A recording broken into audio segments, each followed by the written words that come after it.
Welcome to Bold Money Woman 2.0. Please, can you celebrate that? Thank you.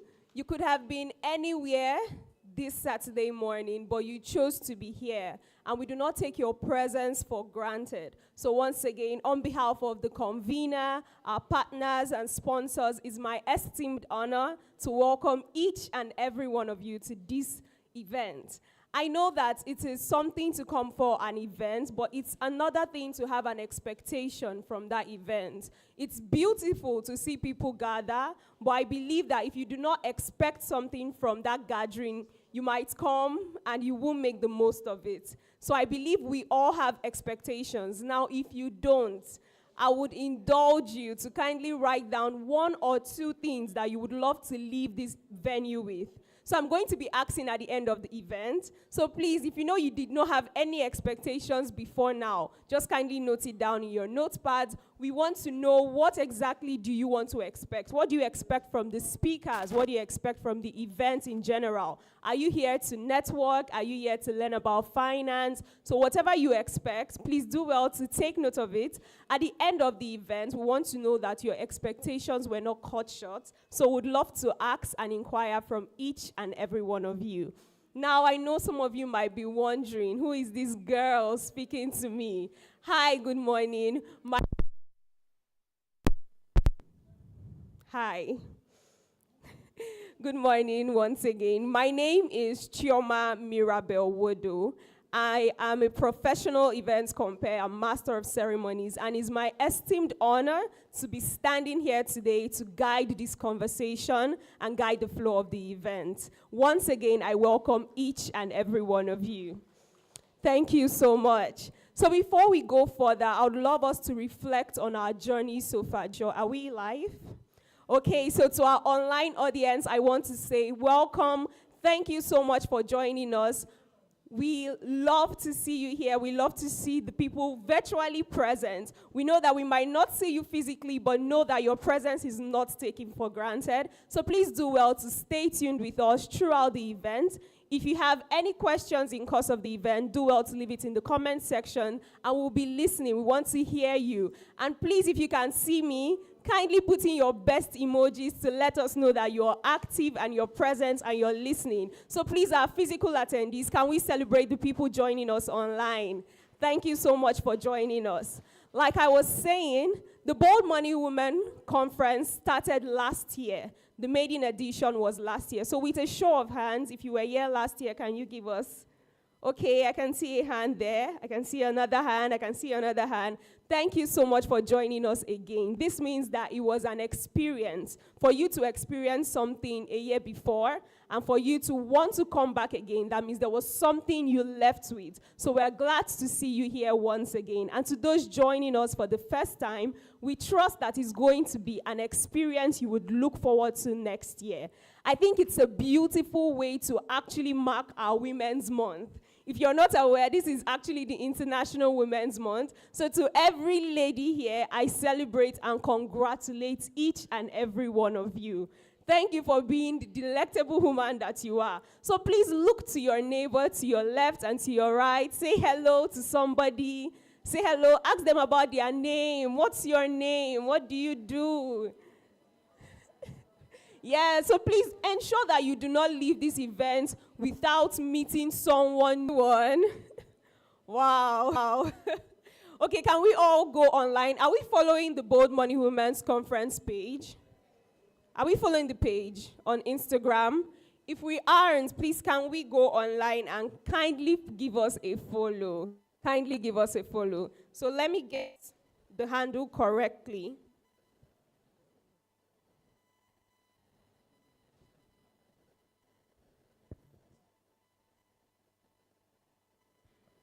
Okay, not to waste our time, I'll do well to get the handle and get back to us. I want to get the exact words so that we follow the accurate page.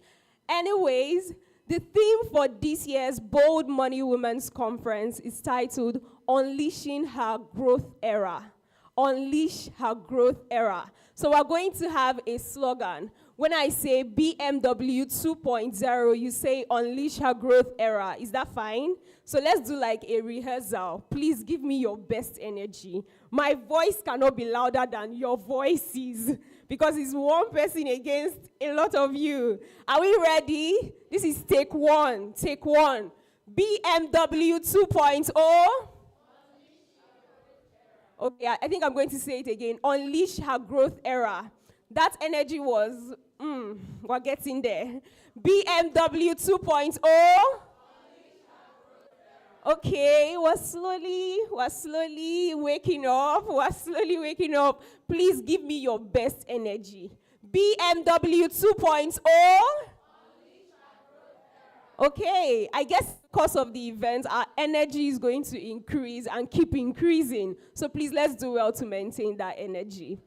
Like I was saying, I believe that a lot of us will have expectations, and I told us to note those things down. So I'm just going to walk into the crowd and ask a few people their expectations from this event. So this is the order we are going to use. You just say your name, what you do, and your expectation from the event. Very straightforward, because we want to get to meet as many people as possible. So you say your name, you say what you do, and then you say what you expect from the event or why you're here today, generally.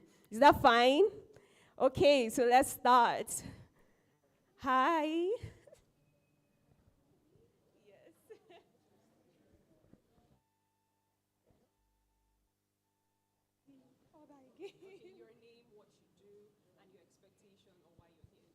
Okay, my name is Tolu Lokbe, and what I do, I'm a convener for a mom community where we support new moms rather, who are looking for how to look better, become more confident in their new body, and just get support from other moms in that community as well. In terms of what I'm looking to gain from BMW, I'm looking to network. I'm looking to learn from other people who are creating and building something in the African continent. So that's why I'm here. So I believe you've met your neighbors, I guess Victoria, and I'm not Oh, okay, you've met them. Wow, that means you've already started networking. That's beautiful to see. Please, can we celebrate Tolu for that? Thank you. I'm going to pick someone from here. Hi.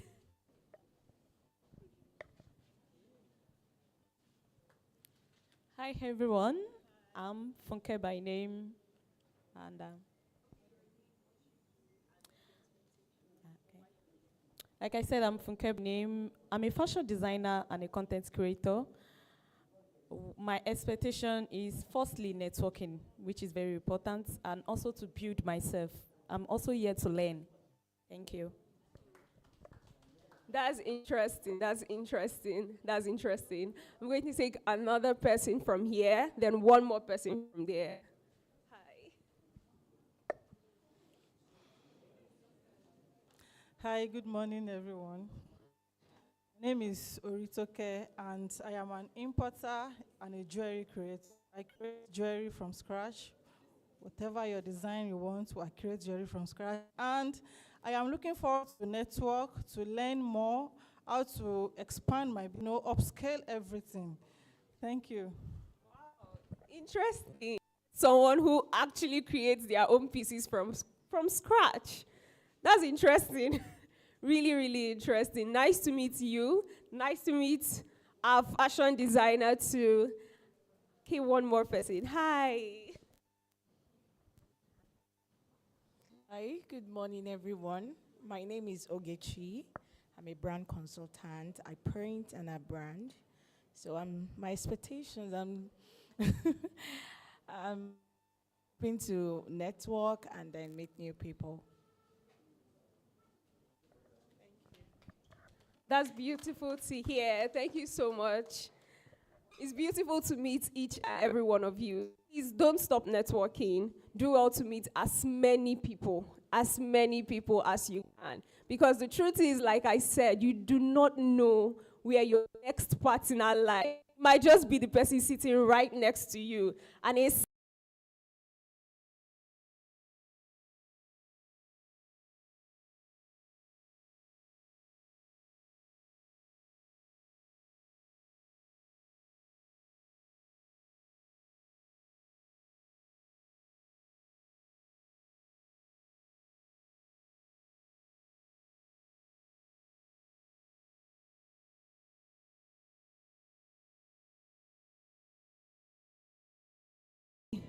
Are we ready?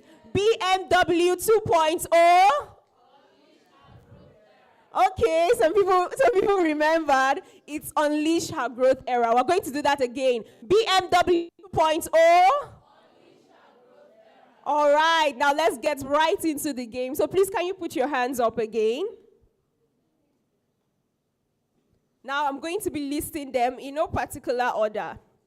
If you've ever said, I'll start this business this month, or I'll start going to the gym next month, and you look back at your calendar 6 months after, you have not entered the gym, or you have not started that business, kindly put one finger down.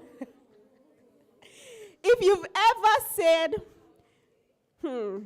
you've ever made money before, but you cannot fully explain where that money went to, kindly put one finger down.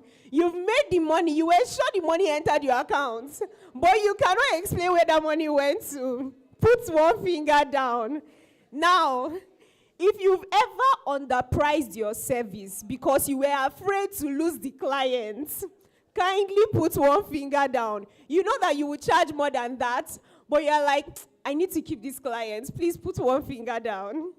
Now, if you've ever compared your journey to someone on Instagram and felt like you are left behind, or those are LinkedIn warriors that would say, I just completed I just finished I just started working with, please put one finger down.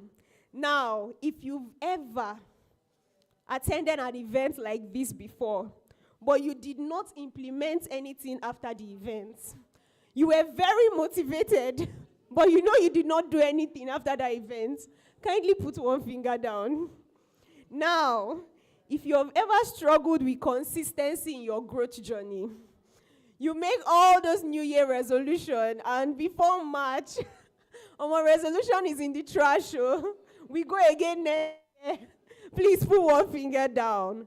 Now, if you've ever been in a room and felt like you did not belong in that room, if you've ever been in a room and just felt like, no, I don't think I belong here, please put one finger down. If you've ever had a brilliant idea, but you overthought about that idea before executing it, and maybe you did not even end up executing it, please put one finger down. Now, if you have ever said, I'm still figuring things out, longer than you should have figured that thing out, please put one finger down. Ask you, have you done it? You say, I'm still figuring it out. I'm still working on it. Please put one finger down. And finally, if you know you're capable of more, but something just seems to be holding you back, please put one finger down. You know what you carry inside of you, and you know that I can do more than this. Please put one finger down. Now, please, if you still have your 10 fingers up, kindly rise up. Let us give you a warm applause as you take the stage and give us your speech, because I would really love to know. Exactly. So we've all gone through one of these phases or more. Thank you so much. You can put your finger down. Please celebrate yourself. This to show you that we have all gone through one of these phases or more. And we are even on some grounds at some point in time. And that's why we are gathered here today. This conference will help us rewrite some of those questions that we are asking, some of those things that we've had in mind to do, and you're like, how do I even go about this thing? Is it even possible? That's why we are here today. And I'm so glad that you could spare your Saturday to be here. So please, once again, celebrate yourself for the VIP that you are. Being here today is not an easy one. Yes, thank you so much. Okay, so we will be moving into the event a bit more proper. And we understand that before any event can be put in place, before anything can start, it takes one person, it takes one mind, it takes a visionary to say, you know what, we are doing this thing.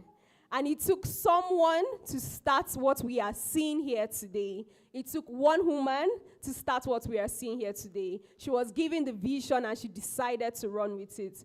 And also, she's not doing that alone. We also have partners that decided to support her. I've heard that if you must build a conglomerate, you can't do it on your own. You're going to have a pool of investors. There are big things that you want to start up that you alone, you can't do that on your own. So in no particular order, I would be listing our partners, and I would please love us to just kindly celebrate them, give them a round of applause before I invite our convener today. Is that fine? Okay.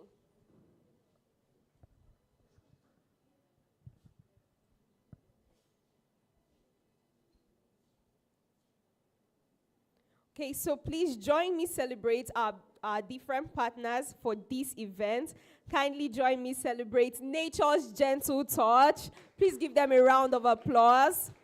Please also give a round of applause to Link Ride. Please give them a round of applause. We also want to celebrate the people that they are hosting us in their facility, Miva University. Please give them a round of applause. We also want to celebrate Co-Creation Hub. Please give them a round of applause. We also have Digitally Drive. Please give them a round of applause. And of course, our media partners that are so active, Cruiser Media, please give them a round of applause. We also want to celebrate Dang. Please give them a round of applause. We also have Growth Paddy and Scale Paddy, which are actually companies of our convener. Please, can you give each and every of our partners a warm round of applause? Like I said, we will be moving into the events proper.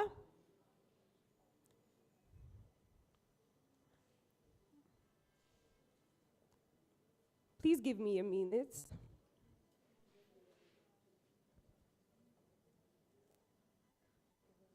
Okay.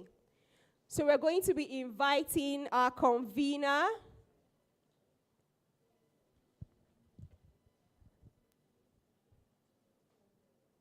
Okay.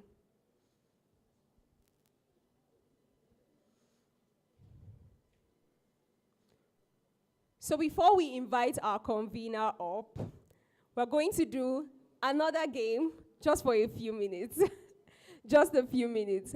I would ask us a few money questions, and I would love to know your end. But I'm going to start it with a sort of an argument. I believe. Now, this is it. Remember, there is no right or wrong answer. There is no right or wrong answer. Nobody is right and nobody is wrong. I'm going to ask, entrepreneurship or being a salary earner? Which one is better? Because there is this thing going on now. I don't know if it's among the Gen Zs or if it's something general. I cannot work for anybody.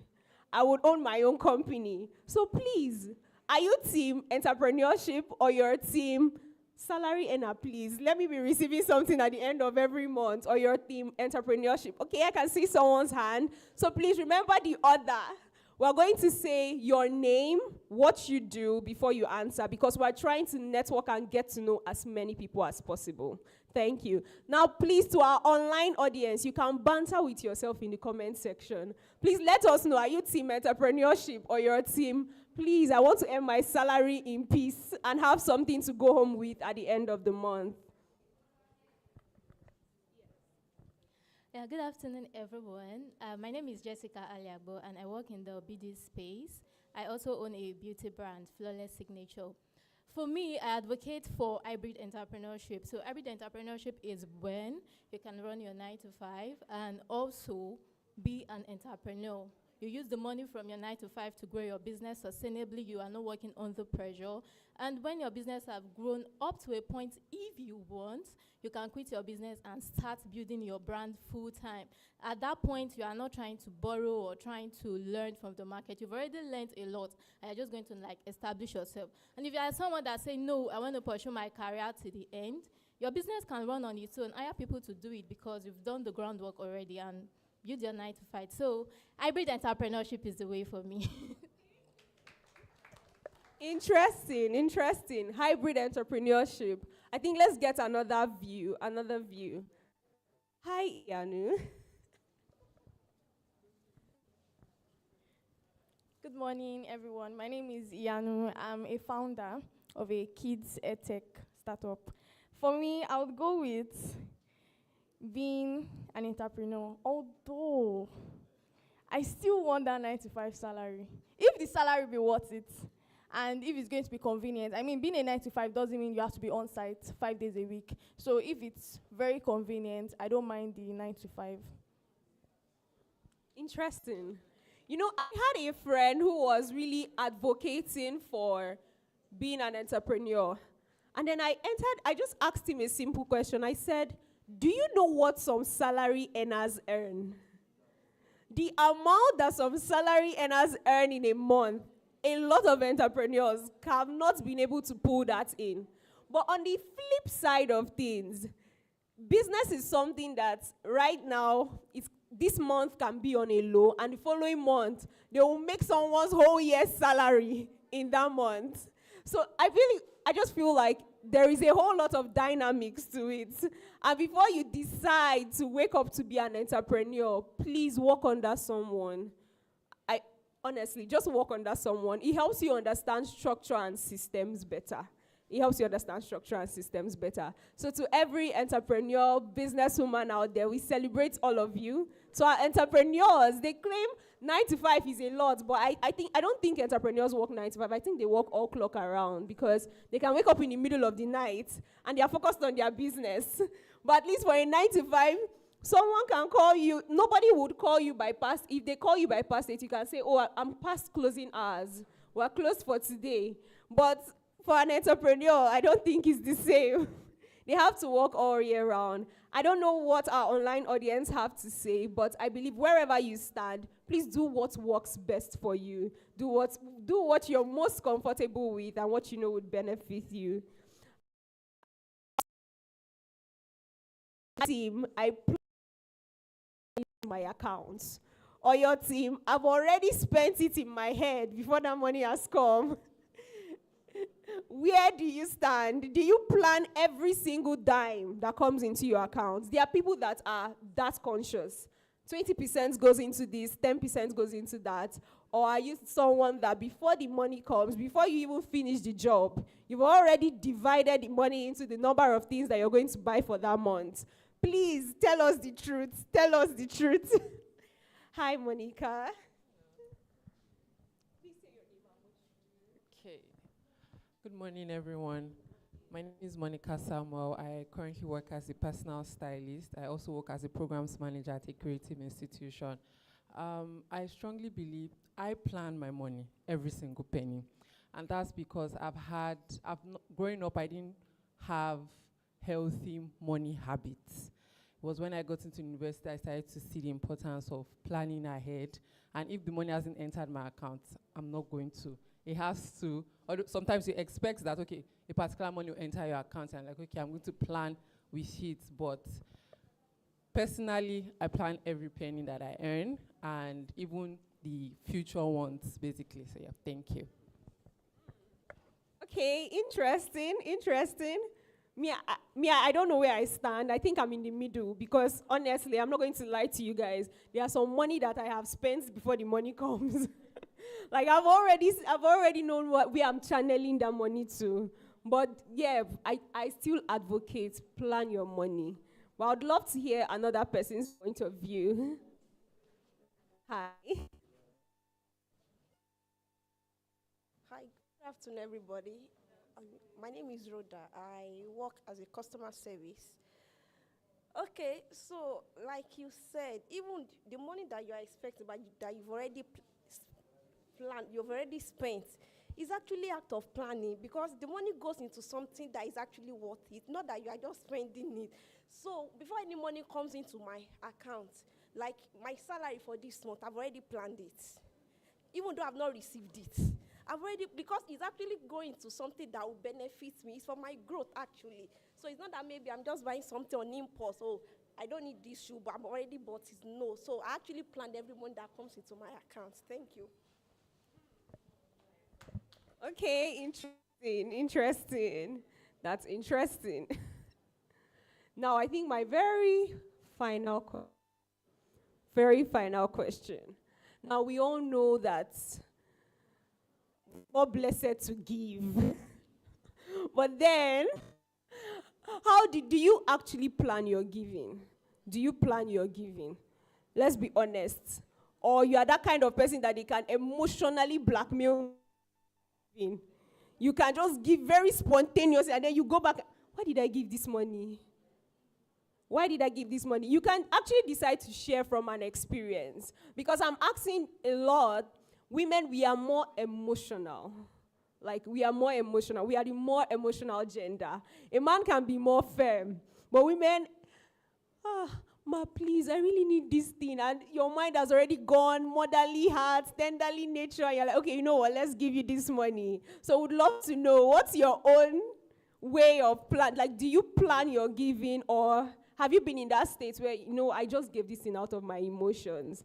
So I'm going to look, does anyone want to volunteer? Or, okay, I can see some hands. After you, then you. Yes, that's because something happened to me last month where this one is actually like my relative. So she reached out to me, I want to pay my school fees. My school fees is remaining, she's actually supposed to pay 1.220. So she was like, my school fees is remaining 60K. And the money I had on me was for something else. So, but because this guy had never asked me something before, I was like, okay, I won't be able to afford 20K, but I will give you 10K. So I gave. Immediately, I sent that money to her. My sister just sent a message. Oh, please, you people should not give her money. I was like, hey, I don't enter. I was like, what happened? Please, I'm interested. What happened? She was like, her dad has actually, completed the school fees. And at that point, to be honest, I did not have any money on me because actually I was like, I want to use this money for something. But out of my own, generosity, I gave out the money. But I couldn't ask her that, please send me my money back. So I was like, I was actually disappointed because I knew how I held on onto that money, that I don't want to use this money. I want to use it at the end of. So she came and I gave her the money. And I've actually learned my lesson, to be honest. If I don't have, I don't have. And that's one of the things I'm actually struggling with. I want to stand on my, I don't have. Ability to say a no. And that's the final. No matter, you can't blackmail me emotionally. So. Yes, honest. Ability to actually say no. I think we need to actually learn how to say no. Please, can we actually just echo no? Like, just say it with so much, no. And sometimes no ends with a full stop. There's no ellipsis, there's no question mark. No, you see, this month is your money. Honestly, because I feel there are some times when our emotions should actually come to play. But please, there are other times when shut those emotions and plan your money. So I saw another hand. I'd love to know your point of view. Please tell us your name and what you do. Good morning, everyone. My name is Clara. I'm a pharmacist. I'm also a data analyst. So what I think about giving is this. For me, I learned something from Pastor Donakpo Lawal, that you plan your giving with a certain percentage. So I do 20% of my main income into giving, maybe family, church, we have to remove tithes separately, but that 20% the thing I have to give, even if it's church. Then I always receive bonuses along the way. Yeah, and I acknowledge the fact that God blesses me every time during the month. So I like to, those ones that come in after my main income, I can give even more than 50% of it. I can give 100%.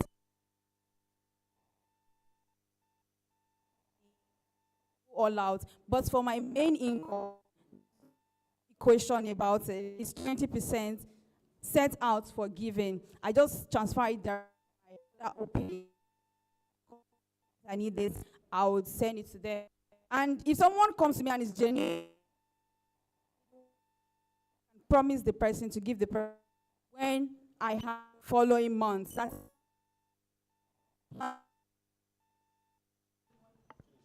month. Check. That's for me.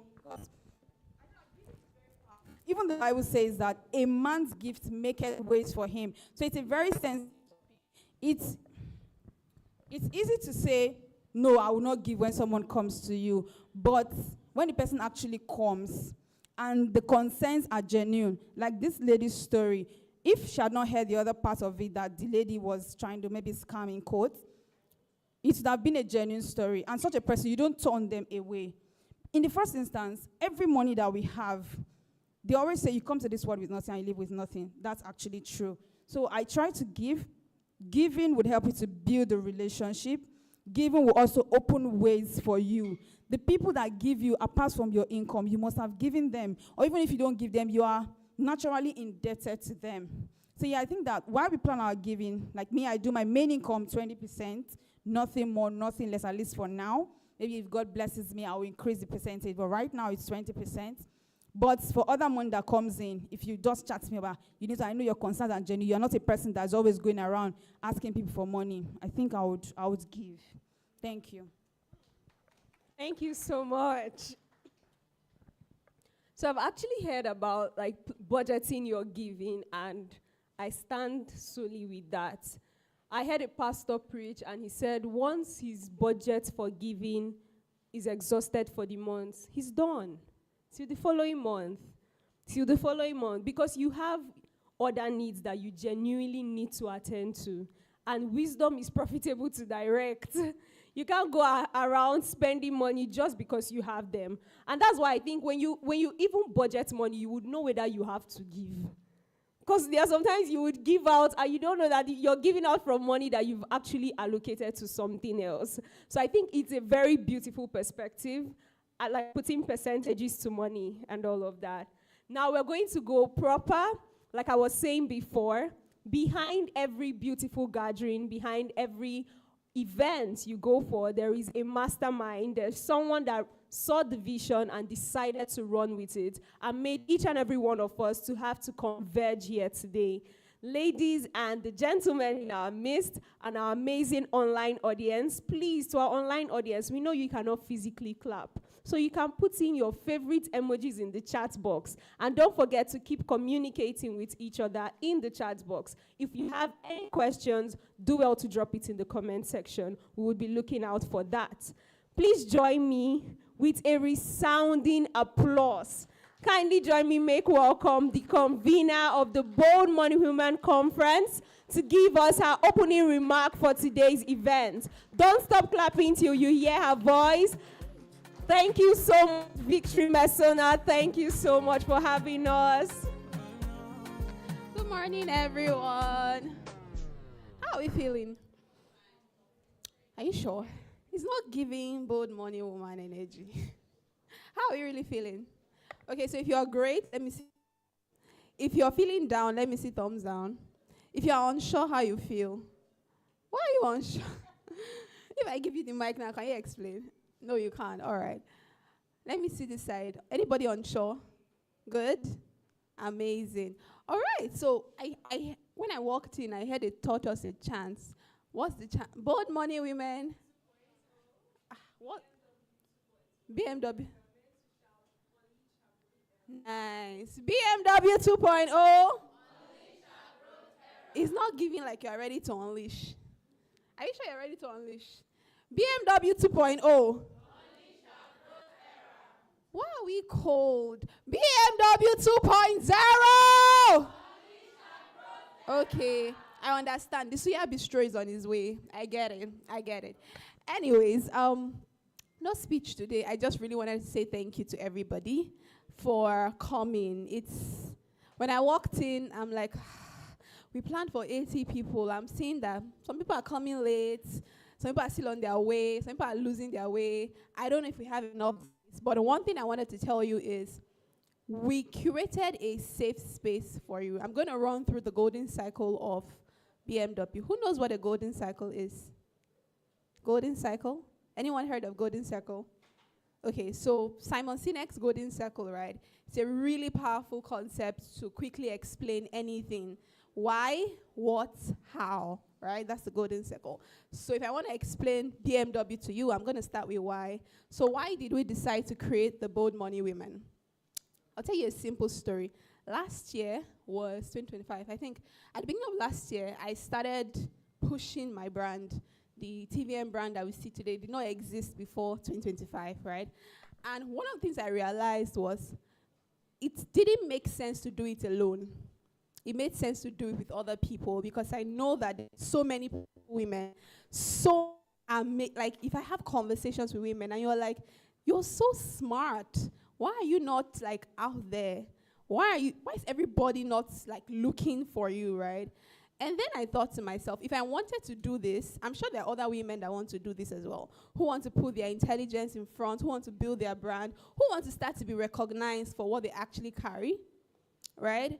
And then we said, you know what, let's create a safe space for women. And they were thinking about what to call it, then we called it, eventually landed at, I don't want to walk you through the names that we had before we landed at Bold Money Women and like BMW. I'm like, I like it. It's giving like luxury, right? And that's how we created Bold Money Women. So the why of it was really, we wanted women who could step into their power and not shrink because they were unsure, not shrink because they were not confident enough to say, this is who I am. So if I gave the mic to someone and say, introduce yourself today, what would you say? You probably tell me your name, and you probably tell me what you do. I don't know, maybe one or two other things, right? So women who could say, this is who I am, this is what I do, this is what I'm worth, this is what I should be valued for, and use that mindset to step into rooms and negotiate their worth. So a little backstory, I do business development, which means I negotiate a lot. I step into rooms and I'm signing deals. So my partners are here, they're like, no wonder, you wanted to press our neck. It's fine, don't worry. We go into rooms and then we negotiate. You know, we close deals, we sign. And when you come into a room to negotiate, one of the things that you must know is your worth. Let me give you a simple negotiation secret. Your partner or the other party in a negotiation is only as powerful as you think they are. It sounds surface level, but let it sit. If I wanted something tomorrow, I'm desperate, correct? The person giving me the thing, say my decorator bailed out on me and we needed to decorate this place. And the decorator is saying that you need to pay 5 million. I'm desperate because this is the only person I can see. If the decorator does not know that I'm desperate, they don't have that much power over me. So technically, the other party is only as powerful as you let them believe or as you give them that power.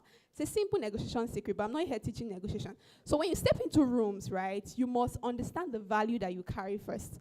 And I realize a lot of men, sorry to say the handsome men, I want to say the beautiful men, the handsome men in the room, but a lot of men understand this already. So they step into a room with confidence, with poise. But women, we step into the room, I'm like, what can we get? You're there for what can we get? Instead of what do I deserve? What am I worth? Do you understand? And I realize that this is not just a workspace thing. This is a mindset thing. You must first know who you are. You must first be comfortable with the value that you carry. You must be able to say no and walk away from things that do not fit your current level. And all of that started from the mind. So that's the why of BMW, right? And then we move on to the how. So when we thought about this is good, this is a good vision, it's a good thing we want to achieve, but how do we achieve this? We thought, okay, you know what? We need a space of women who, first of all, think alike and who are living this already. So women who are already bold in their own rights and women who want to be bold, and we need that space to be tight. So we do events. For those who know, we do events. We have Growth Africa Summit, which is open to everybody, you know. We try to make it curated because we prefer curated spaces, but it's a larger event. BMW is supposed to be that simple sisterhood chit-chat. Come, let's have a conversation. And how are you doing it in your circle? How are you showing up? How are you being bold? What can I learn from you? What can you learn from me? And how do we, what's the word now? How do we exchange value in a way that we're not threatened by each other? That's really what it was supposed to be. So that was our how. Our how was a safe space, a tight community, a very real audience. Not audience that is just here to show that I'm the next big thing. You know, everybody is here to network and everybody's here to network up. Network, that's great. But be real. the whole point of keeping it closed circle, right? So that's our how. And then what exactly do we do at BMW? What's the what, which is the third part of the golden cycle? We have real conversations and we give real support. How many people attended season 1 here? Anybody? Well, season 1 practice. I mean, they're coming. So last year we had it in the evening. So I guess the timeline, it started around 4. And we realized that we didn't have enough time for the conversations. For those who attended season 1, or you could go on YouTube and you could watch the season 1, you would realize that at some point, people were shedding tears. My team, you guys remember, at some point, the conversation got really real, where people were like, no, I have to be honest. You can lie to everybody, but don't lie to yourself, right? We had people who were living below their standard, below their potential. And when push came to shove and they had this real conversation, they could admit to themselves that actually, I'm doing below what I'm supposed to do. I'm living below the potential that I have. We have people who had lost themselves in motherhood. We had people who had lost themselves in wifehood? What they call? I don't know. Wifery. Right? And these are beautiful expressions of women. We want to be mothers and wives, and those are great. And we also had people who had lost themselves in being CEOs. So it's not just about motherhood and they'd lost themselves in being executives, in being entrepreneurs. They'd lost themselves in entrepreneurship. And when you take away that title from them, when you take away the mother, you take away the CEO, there's nothing. Right? So your personality has been so confirmed to one aspect of your expression that you forgot that you, as the person, you are a whole. You're not just a part. You can be a wife, a mother, a CEO, a friend, a sister, a loud extrovert. You can be all of that.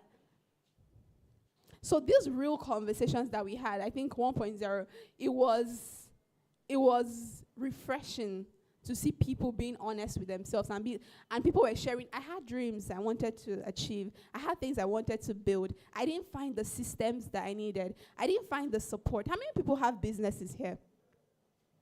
How many people want to have businesses but don't know how to go about it?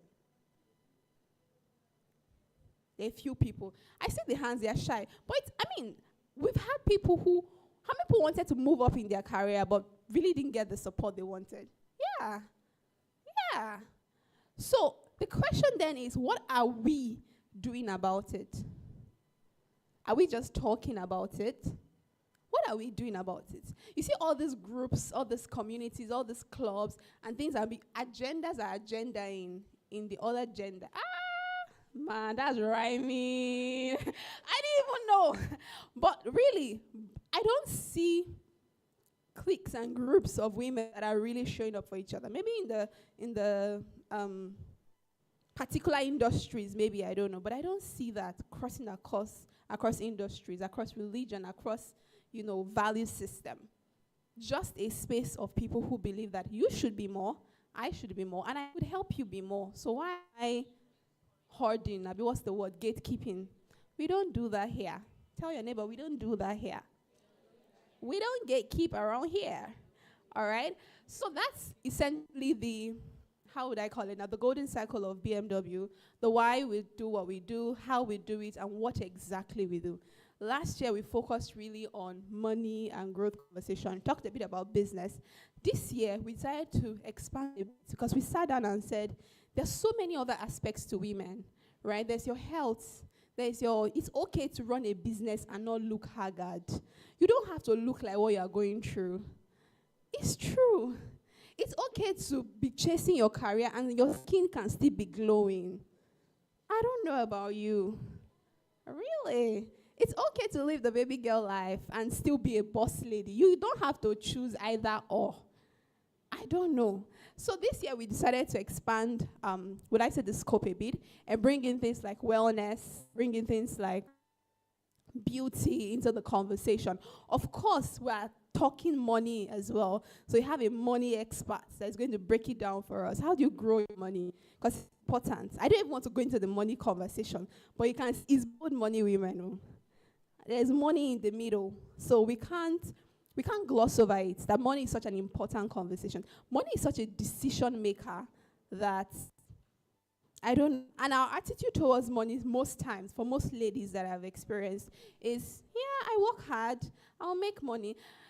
It's as if it's almost embarrassing to say, I want to be rich. It's not embarrassing to want to read. I don't get it.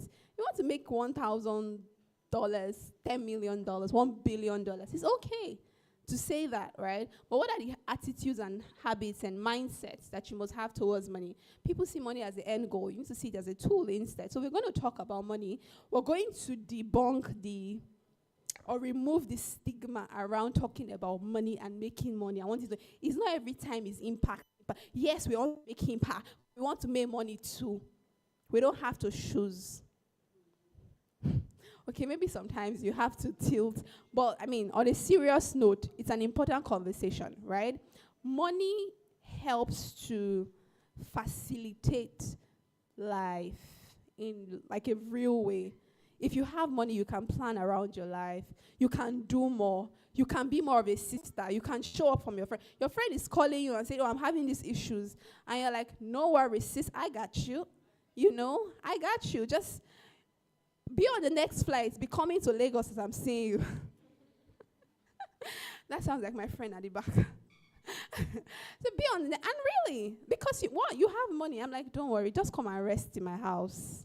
Let me just pamper you small. You deserve it. You want to show up for your friend, but then you look at your bank account and you're just like, I'll be praying for you. And prayer is good. I'm a believer. Hallelujah. For those who are Christians, I think it's wonderful. But other times, there's more your heart wants to do. Even if it's just buying them ice cream, Cold Stone, you know. So money is important. And then you take moves, you take steps, right, that accelerate your dreams and your vision. All right, so welcome to BMW Season 2. We usually say Season 2, Season 1, Season 2. It's gas that we do 1.0, 2.0, but it's fine. Welcome to BMW Season 2. Season 2 is meant to be a blast. Earlier, they were acknowledging some of our partners. Thank you again to our partners. They didn't acknowledge my community partners. That won't pay me. Zuri Circle. Guys, we have Zuri Circle in the house. This is our community. When you say community, sisterhood. All right, thank you for showing up. Thank you. Any Zuri Circle members in the house? All of them are, oh, so nice. Okay, great. We also have She Leads Africa. Anybody from She Leads Africa here? Okay, they're still coming. Oh, I see one. Okay. She Leads Africa. So those are our two community partners, very strong community men as well, who partnered with us, really, because we can't achieve it alone, all right? So thank you so much to all our partners again. Thank you, Miva, Link Ride, Nature Gentle Touch, Dang. You people should go to Dang's page. Go help me tell them thank you from Victory. They tried. Anyway, you see Ife's video, tell her thank you. She tried. They really tried. Nature Gentle Touch and Suya Bistro, my personal people. Olami doing such a big sister. For those who know her, she's an absolute delight. Thank you so much for, supporting this as well. So I think right after now, we're heading into the main gist. My last charge to you is just really be real. Don't treat today as just one of those events that you just come, you just listen, you just go. Let today be a turning point. Tell yourself, I'm giving myself today to make things change. And it's a strategic time because in April, we're heading into a new quarter, right? So what are the things that you want to do differently in quarter 2 that could change the trajectory of your 2026? Don't just sit in your comfort zone. This is a safe space. Operation Talk to somebody that you don't know. Find out what they do. Be genuinely interested. And then contribute your quota. Have interesting conversation. Play. We have games. Play. Laugh. Enjoy yourself. But most importantly, don't guard yourself too much. If there's a question, ask the question in your mind. If you have an answer, share wholeheartedly. Let your sharing be from a place of, I want to lend my voice to this call, and I want to contribute because somebody could be learning from you. So please and please, let's maintain the aura of BMW, which is a warm aura. When someone is talking to you, smile. Talk to them back. Be happy. Give hugs if you need. You don't even have to know them to give hugs. It's a warm space. It's a space for sisters. It's a space for conversation. We want people to live here and be like, I actually found my business partner at BMW Season 2. I actually found the next job at BMW Season 2. I actually found a friend at BMW Season 2. That's the kind of testimonies we want. And this is only possible through real conversation and real support. Ditch the airs outside. The minute you stepped into here, the attitude, just be positive for one day. It won't hurt you to just be positive. You know what a positive attitude is? You look at somebody and just see all the good in them. Just smile. Just learn what they do. Just be genuinely interested in wanting to be a support to someone else today. Thank you so very much. God bless you. Thank you so much, Victory. Please, if you're clapping, you can do a better job. Thank you. To our online audience, please don't forget to put in your best reactions in the chat box. Thank you once again to our convener for that beautiful opening remark. She has already explained to us the what, the how, and the why of BMW. And if you'd actually look at it, bold money woman, I mean, for you to be bold, do you know that the way you dress affects your confidence? There is the kind of bust-down wig you will wear. Your head would be like this on the road. You would look into every human being's eye. And there is how your hair will be. Your prayer is, God, I beg. Let my destiny helper not see me today as I'm going out. There is that heel you would wear. And as you're even entering, you would decide to purposefully come late for the event. You would purposely come late and then you would make the entrance because you know that you look good.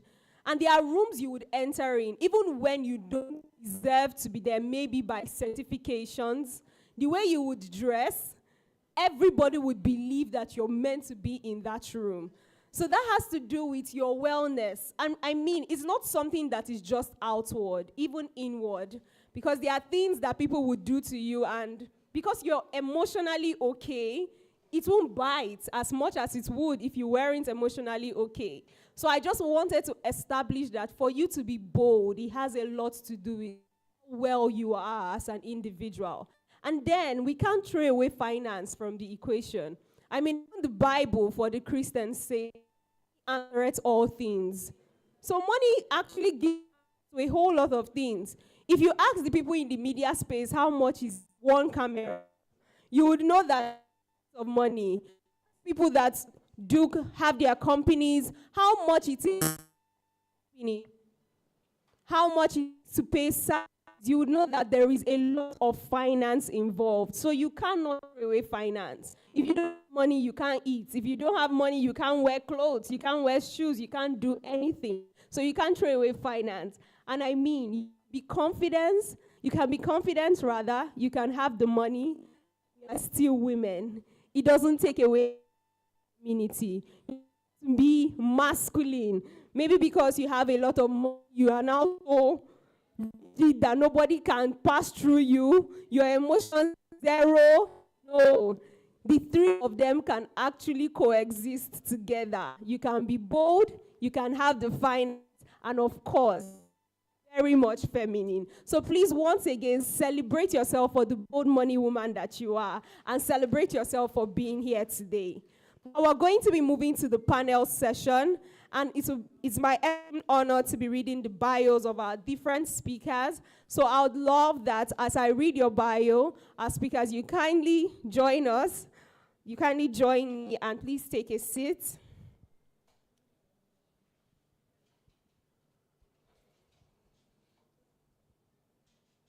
Okay, so I'll be inviting our speakers in no particular order. The first person on this panel is a digital innovations expert and media executive. She's currently serving as the chief of staff and head of strategy at Bella Niger, one of Africa's leading tech-driven media platforms. She has led high-impact digital projects for global brands, including Google, Unilever, MultiChoice, and MAC Cosmetic. She's also a Harvard Business School alum, passionate about digital transformation across Africa, and it will interest you to know that she was selected as a foreign media representative to the U.S. Africa's Leaders Summit and has been featured in publications such as the New York Times and Business Day. Ladies and the delectable gentlemen in our midst, and also our online audience, please, with your favorite reactions and also with a resounding applause, please join me make welcome Mary Edoro. Please don't stop clapping till she gets up there. Don't stop clapping. Thank you so much for joining us. Also on this panel, we have an HR manager at Linkride with over 8 years of experience across technology, fintech, infrastructure, consulting, and real estate. She is a strategic HR business partner focused on aligning people's strategy with business growth, building high-performance teams, and creating scalable systems that drive performance and engagement. With strong expertise in talent management, organizational development, and leadership support, she's passionate about helping individuals and organizations thrive. Ladies and gentlemen, and also our online audience, please join me make welcome Oyinye Anumba. Please don't stop clapping until she gets up there. Don't stop clapping. Thank you so much. So our third panelist, I don't think she's present yet, but I'm going to be reading her bio. So when she comes, she would join us. She is an energy executive with over 2 decades of experience in the oil and gas sector. She's currently serving as the CEO of Navgas Limited. She specializes in LPG infrastructure and energy markets development, and also serves on the governing council of the Nigeria's Liquefied and Compressed Gas Association, contributing to the growth of cleaner energy in Nigeria. Beyond her corporate role, she is the convener of Driving Safety Forward and has been recognized as one of the top 30 female tech founders globally by Viva Technology. Ladies and gentlemen, please join me make welcome Titilayo Olaolu Hassan. You came just in time, ma. Thank you so much for joining us. Please, can we keep clapping? Thank you. Our online audience, I hope you're putting in your favorite emojis, your favorite reactions. Please, our physical audience, can we celebrate those joining us online? Yes, thank you so much. To moderate this panel, it's my esteemed honor to welcome back our convener. But please, before she joins them, I would love to read her bio so that you guys will also know that the person convening us is nobody small. So please, when I'm done reading her bio, keep the energy up by applauding her while she takes the stage. Our esteemed convener is a powerhouse in growth strategy and business development. She is a multidisciplinary strategist with experience spanning law, business development, and high-impact growth execution. She has worked with global organizations, including the International Labour Organization, the World Economic Forum, AWS, Google, and Salesforce. Through her platform, she has supported startups, empowered SMEs, and contributed to generating over $1 million in revenues while training business developers across multiple continents. She's also the visionary behind Growth Paddy and Scale Paddy, and a passionate advocate for youth leadership, sustainable development, and excellence in the marketplace. Ladies and gentlemen, please join me make welcome back our convener, Victory Mesona, to be the moderator for this panel. Please don't stop clapping till she gets here.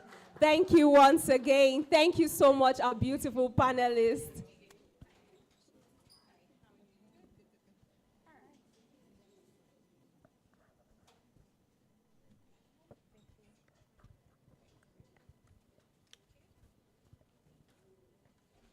Okay.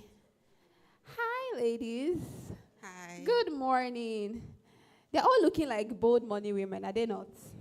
You agree? It's giving everything it should give. James. Okay, who has clocked? All right, so good to meet everyone. Thank you so much, Mary, Oye, and Titi. We're going to start right off. I know that your bios have been read, but I like to ask people to sort of introduce themselves in a personal way. If you were asked to tell us about yourself, I mean, away from maybe all the beautiful things that they've read, right? Who are you? What would you say you like? What are your values? What makes you tick? You know, anything you want to share is a safe space. So we don't want to make it very corporate. We've heard the corporate gists. We know you guys are all powerhouses. I mean, and by the way, if you've not connected with them on LinkedIn, start connecting with them on LinkedIn now. Drop a message like, hi, you are to speak. Can you even snap a picture? Chat. Not like you not know me later. So I met you at BMW Season 2. Hi. That's a good time, right? But I'm just going to let them introduce themselves from the heart, right? And share what they would like you to know about them as bold money women today. So I'll start with Titi. Oh, wow. Hi. What did I do to you? You looked stunning. I have just settled in trying to take stock of the room, and then you just throw me the first question. Do it without breaking Is a this for my sweat. villagers? Amazing to be here. Thank you very much for this opportunity. I can see a room full of vibrant women, and I hope that listening to me would also add a bit of spice to what you do. So if I was to introduce myself, I would introduce myself simply as Titi Olaolu Hassan. Most people who know me call me TOH. What am I about? I'm about impacting at scale. That's it. Impacting at scale.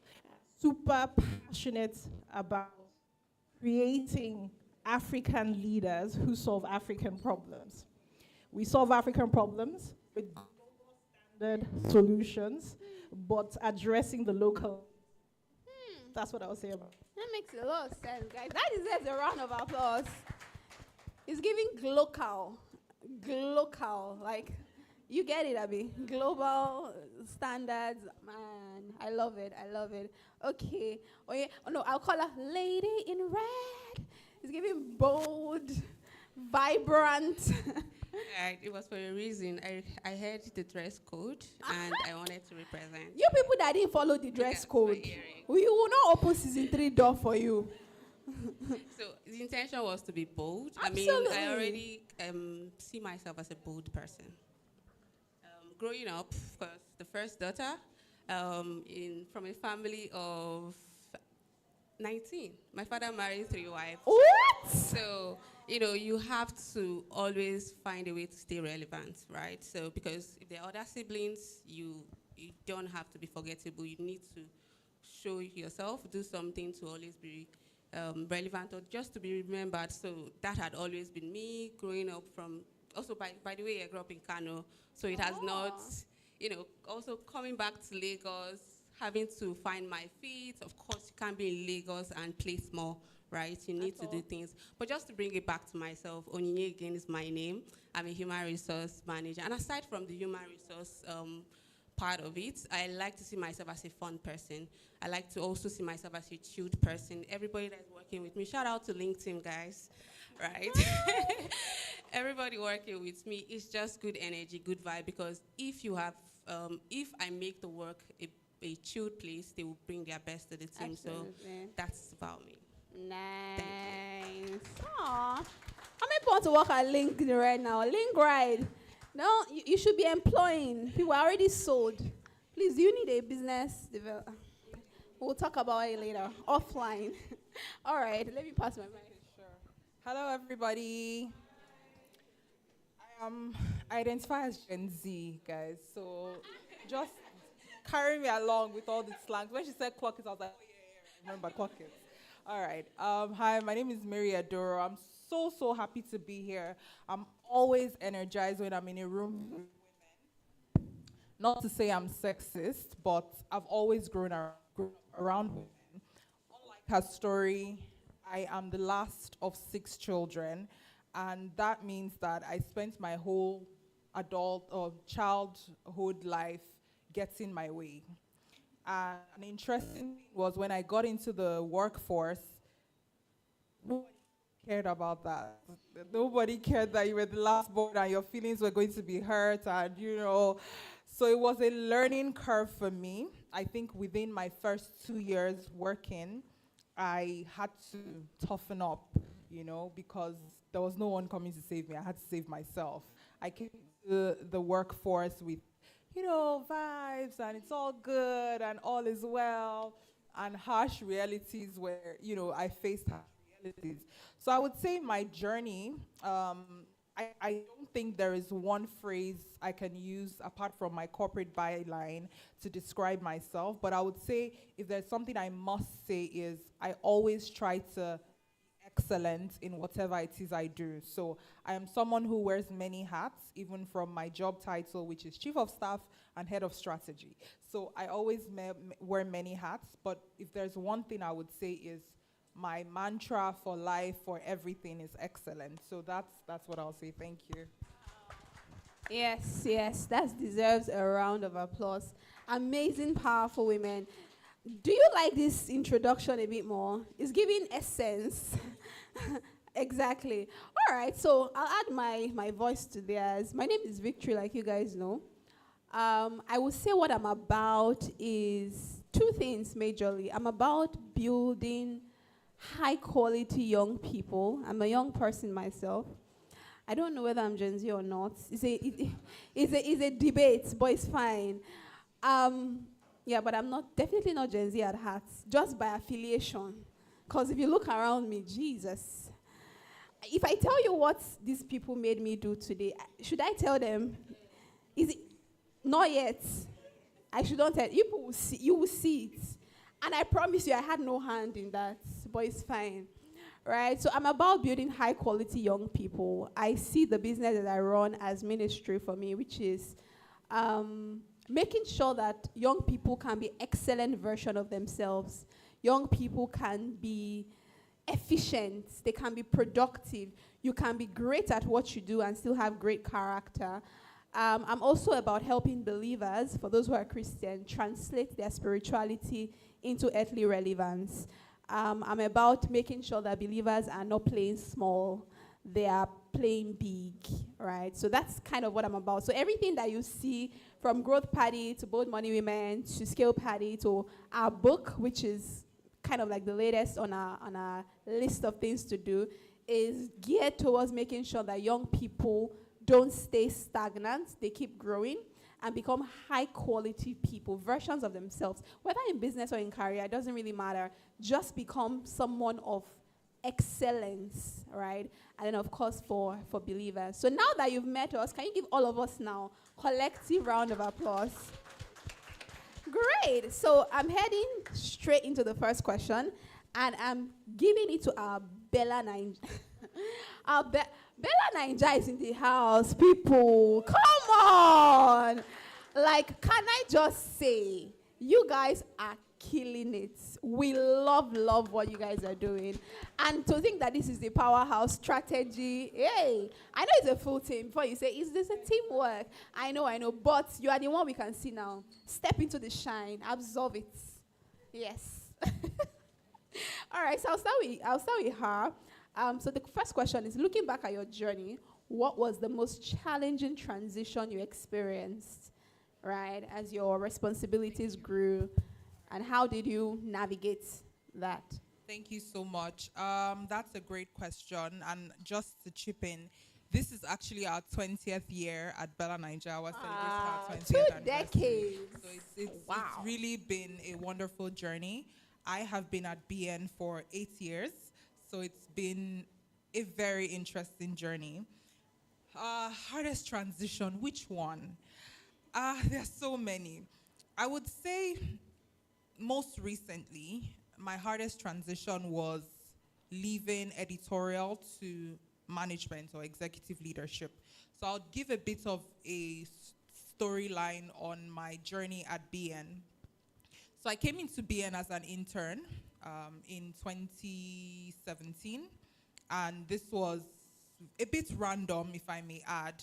I wasn't exactly looking for anything serious. I was just enjoying the vibes. Remember, I was a last born, so I was just enjoying myself. And so I got into BN, and it was very exciting. It was a wonderful place to work in. Interestingly, the structure BN used to operate at the time was they'd hire 2 people for 1 role, And then during the probationary period, one person gets to leave and one person gets retained. And within that time, okay, for context, day one, I came with high shoes. Like, I was decked up to the nines. And when I got into the office, we were wearing slippers, sandals. I was like, I thought I was going to be in like Devil Wears Prada, you know. I thought I was coming to like a fancy gig. That was my first reality shock. And then the work went on, and it was very, very excruciating. It was a lot of work. It was fast-paced content. It was website. It was Instagram. It was responding to emails. It all came at me hard and fast. And I had to shift. I had to adjust because, one, I knew within myself that I could do it. And two, I enjoyed the working environment. So I would say that's how I started. And from an intern to a junior editor, from a junior editor to an editor, from an editor to head of content, and then I got to a writer's block. And I mean actual block. I couldn't produce anything. I felt like I was just existing, to be fair. And around this time as well, COVID happened. When COVID happened, we all know how COVID was. We were all stuck at home. We used to go to the office before. Now we had to be working from home. I fell in love with K-dramas, and so I would spend the whole night watching K-dramas, and in the morning I'm like, work again. So I think I was in a real creative block. And I was wondering, what did I want to do next? All of my journey at BN, I wanted to be the next Anna Wintour. If you work in the fashion industry, Anna Wintour is the former editor at British Vogue, at American Vogue, apologies. And that was my dream and my goal. But along the line, somewhere, somehow, I had worked on a couple of projects at that time. I had led some campaigns. I had spoken with big donors. I had launched my own campaign at the time, which was called the BNS Women's Month campaign. And I was feeling an itch. I felt that this trajectory I had positioned for myself was no more serving me. Now here lay the question, what do I do? Because I have had this course that I had convinced myself, I had told myself, I've written in my Bible, I've put it everywhere that this was where I was going. And at that point, I reached out to my sister, and I think when I was going through the question notes, one of the things there was mentorship. I reached out to my sister. So my sister has over 12 years in banking, and she has more jobs and careers under her belt. And so she's very well versed. And I was like, listen, I don't know, this fashion industry is not giving anymore. I don't really want to be in this industry. I'm not feeling energized. I'm having a creative block, etc. And so she told me to do something. She told me to write why I'm no longer interested in this industry. 2, she told me I should write where I see myself in the next, say, 5 years. And when I did this exercise, as simple as it sounds, it was such a freeing experience for me personally, because a lot of the things I wrote were really true to what I was experiencing at the time. The fashion industry, or writing, or editorial, crafting posts, etc. It was making me bored. And this is not to say it's a boring industry. We all know how the fashion industry is. It's very interesting. It's fashion week. You get to travel. You get to do this and that. But for me, and for where I was going to, something else was exciting me.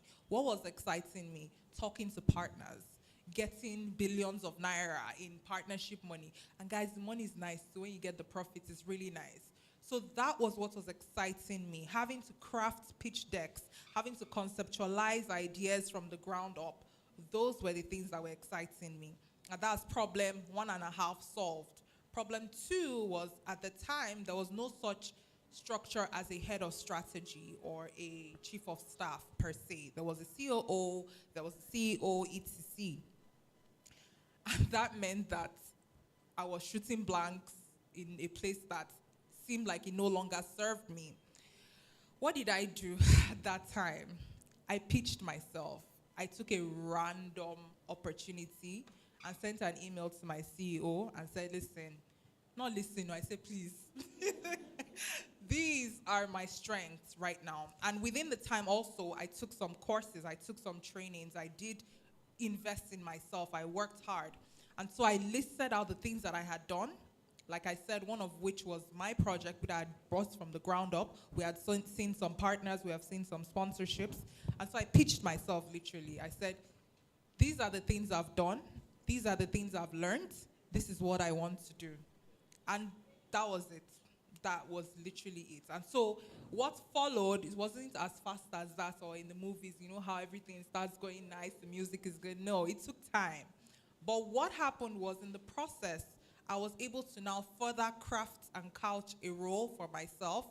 I was able to grow into that role. I was able to provide or justify a business need for that role. So I would say that was a very challenging transition because it never existed. And I had to grow that role from the ground up. But it came out of a place of itching to change or itching for something new. Wow. I feel like if we closed and just gone home, we would have gotten enough value. What do you feel? That was so loaded. And I think something interesting that I noticed is you were not, I don't think you were too proud to seek help. You reached out to your sister. Some people don't rate their siblings. It's true because like she's literally your sister. Some people might not be discerning enough to know that this person has got more years, more belt of experience, and to go to, and then she gave you a task and you did it. Wow. Okay. Because it's such an interesting question, I'm also going to ask Titi the question. Okay, so let me make sure I still get the question. The question was, what was the most challenging transition? Yes. Okay, so I'll start by saying, where I'm currently working, I'm the CEO of Navgas Limited. Navgas actually distributes, say, 20% of the cooking gas that's used all over Nigeria. When I applied for the role 16 years ago, when I applied to start working at Navgas, there were 11,000 applications for my job. Yes, that's to show you how competitive it was.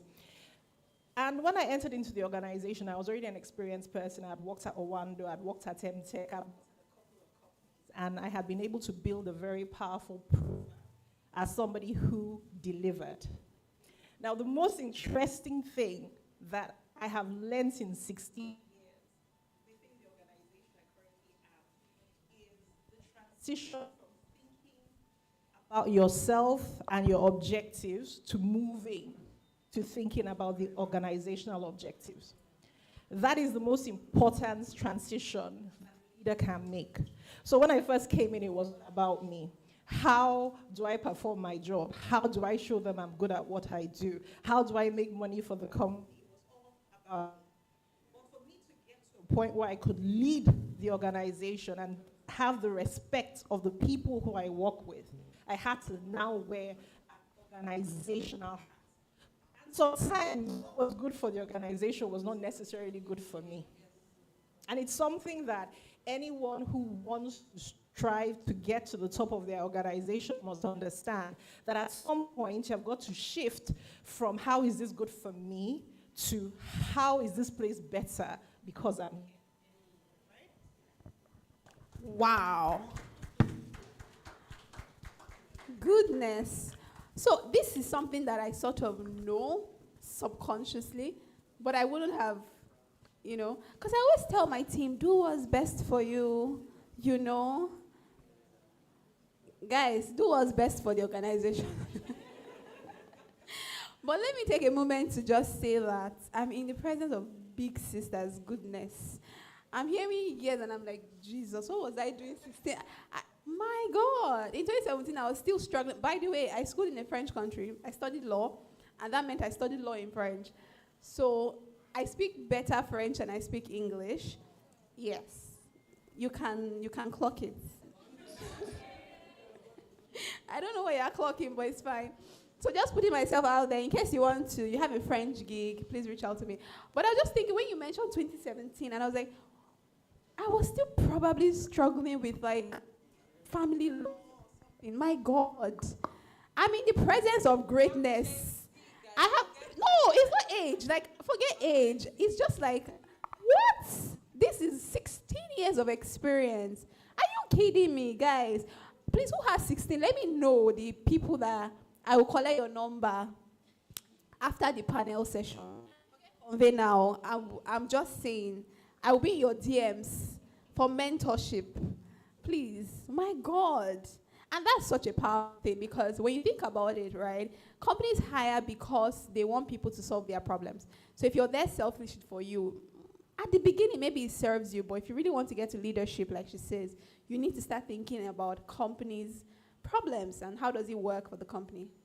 Okay, so I have a second question, and I'm asking Oye this question. It says, many women, rather, experience moments of doubt when stepping into larger roles. How have you managed, if you've had these doubts, imposter syndrome or self-doubt during key growth moments or key growth stages? So maybe the first question is, have you experienced doubt? Of course. Okay, so how have you managed or handled it? So let's establish that doubt, imposter syndrome, it's normal. I mean, it comes up at every stage of your life career, right? I think for me, even till date, like the things we're doing in Link Ride, a lot of the time I was okay. Am I supposed to be here? Are we doing it right? Oh, there's a lot of questions. But I think for me, every time that comes, that feeling, the doubt or the imposter syndrome comes up, it's the I usually ask myself a question: have I done the work, right? Have I, put in effort? Do I have the experience? Have I prepared for it? And the answer is yes, because if I've prepared for it, if I've put in the work, I mean, I've paid my dues, therefore I should be here. Right, therefore, even if I'm not doing, because there's this misconception that managers don't do a lot of work, and sometimes you find out that you delegate, you tell the people, okay, this is the goal, this is the goal, this is what we need to achieve by first quarter or by the end of the year, right? Then every other person is doing their work, and a lot of the time when I'm working from home, I'll be like, okay, I don't have so much on my table. It feels like I'm not earning this salary, but I have paid my dues. I mean, this is 8 years for me in human resource management, right? I've worked across other industries. So even if there are days I don't have my table full, I have paid my dues, I've done the work, I've prepared for it. So these things come, especially with women, right? Because I think when she was saying something about being emotional, we women, there's a lot of the time, we're too hard on ourselves, right? We second guess a lot of things, we put things in prepare, and we just doing a lot, right? So a lot of the time that comes in. So every single time when I have to feel that, I just have to talk to myself and tell myself, you've actually paid the dues, you've prepared for it, and you should be here. And another thing also for me is that knowing that even though I have paid the dues and, this is not it for me, this is not the destination, I still have to go for that. So it's going to be, it's just where I am now, but there's still a journey. So whatever it is, wherever I find myself, I will I've done the work, therefore I deserve to be here. Wow. So, can we say that I deserve to be here? Say it like you really mean it. I deserve to be here. Come on, that makes so much sense. I wanted to comment, but I'm looking at our time. So I'm going to ask this question to Mary. What strategies help you build confidence and maintain your presence in rooms where you needed to influence the decision? Like, you needed to influence the decision. How did you build the confidence that you needed? Okay. I would give 3 for 3 different groups or categories. So the first one is working as a superior and trying to influence your team or people who report to you. So like I said, there was no such structure at BN or role, and that meant that I had to come into this role and figure things out. This also meant that a lot of people who were on the same level or as as HODs at the level as I was on remained HODs while I ascended to an executive role. What that meant was those HODs who we used to be in the lunchroom together and gist and laugh, had to report to me at this time. So it was a bit of a struggle, and I'm Gen Z again, guys. So, I couldn't handle that whole when you have people who are reporting to you and some of them are 10 years older than you or 5 years older than you. I couldn't handle it during the first few months. But here's the strategy that I think works. It was one, knowing what you're talking about. So the first problem that most people in the workforce face is they want to exert power or authority without knowing what they're talking about. So they come in and they're like, oh, do A, B, C, D, E, F, G, H, and then they only know how to do A and B. The thing is, if you are able to do A to Z or A to E, and you're asking people to do A to E, and you're able to give them the key lessons or the key strategies to go forth, they are most likely to listen to you because they know that you know. It's like if you own a shop, for example, and there is someone who is supposed to clean the shelves and stock the stock the goods, and you don't know how to do that, or you don't know what exactly the stock in your shop is. You cannot at any point come and be like, oh, you, Mrs. A, there is one Bonvita missing from here because you never did the stock yourself, so you really don't know. So that is one way I was able to come out to curtail that. I never wanted to be a superior or a leader who honed down on the people I was working with. I wanted us to always feel like we're a team. And that meant extra work for me, to be honest, because I had to understand what everybody was doing. I've never had finance experience before, but I had to have finance experience. I've never done tax before, but I've had to understand tax laws in Nigeria. So even if you're not reading the whole gospel according to tax, but understanding some baseline concepts was something, which is what she said as well, just being as prepared as possible. The second one I would say is when you're speaking to or when you're trying to influence partners or people external in an ecosystem. So the example I would give was, there was a time I pitched an idea to a Nigerian bank, and this was a virtual meeting. I was as prepared as possible. So this is when preparation sometimes fails. I was as prepared as possible. I was on that call with my head of partnerships. There was someone else on the call. And, we had our pitch deck ready. It was perfect, slide.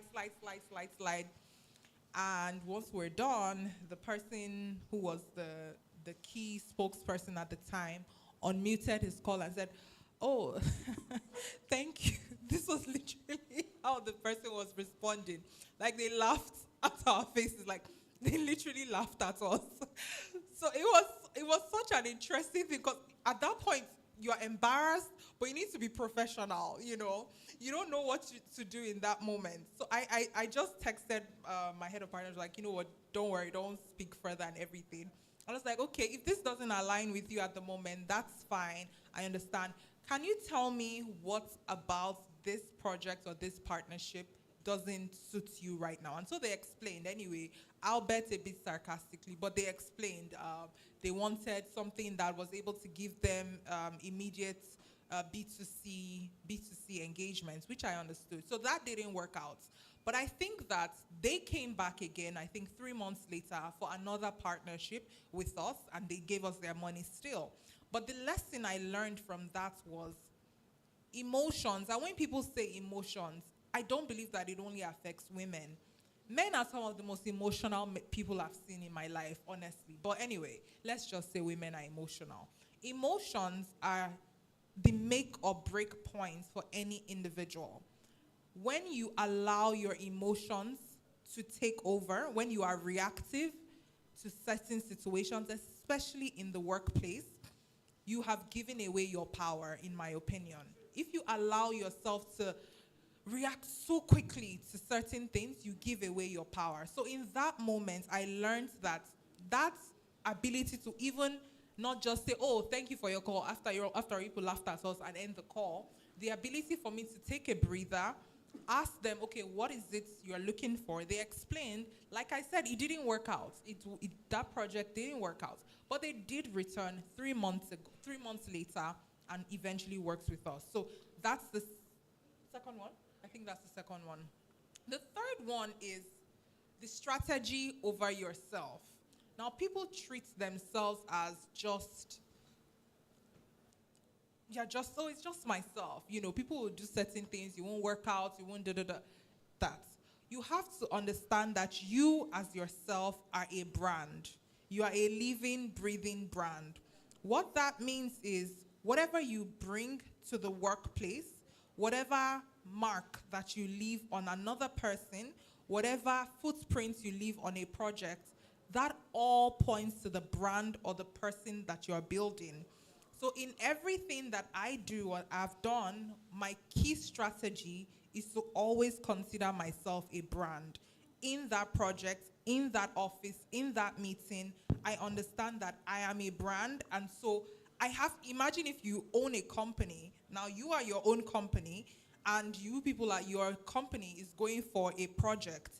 You would equip your team with logistics fee, you will equip your team with the knowledge, you will make sure that the tech team is ready, this team is ready. So think of yourself as that. When you are walking into any meeting, how prepared are you?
Like I'm going to do this, I need to talk to myself up and I need to be ready and prepare for it, because when I'm prepared or when I've put in certain things in place, that would work out.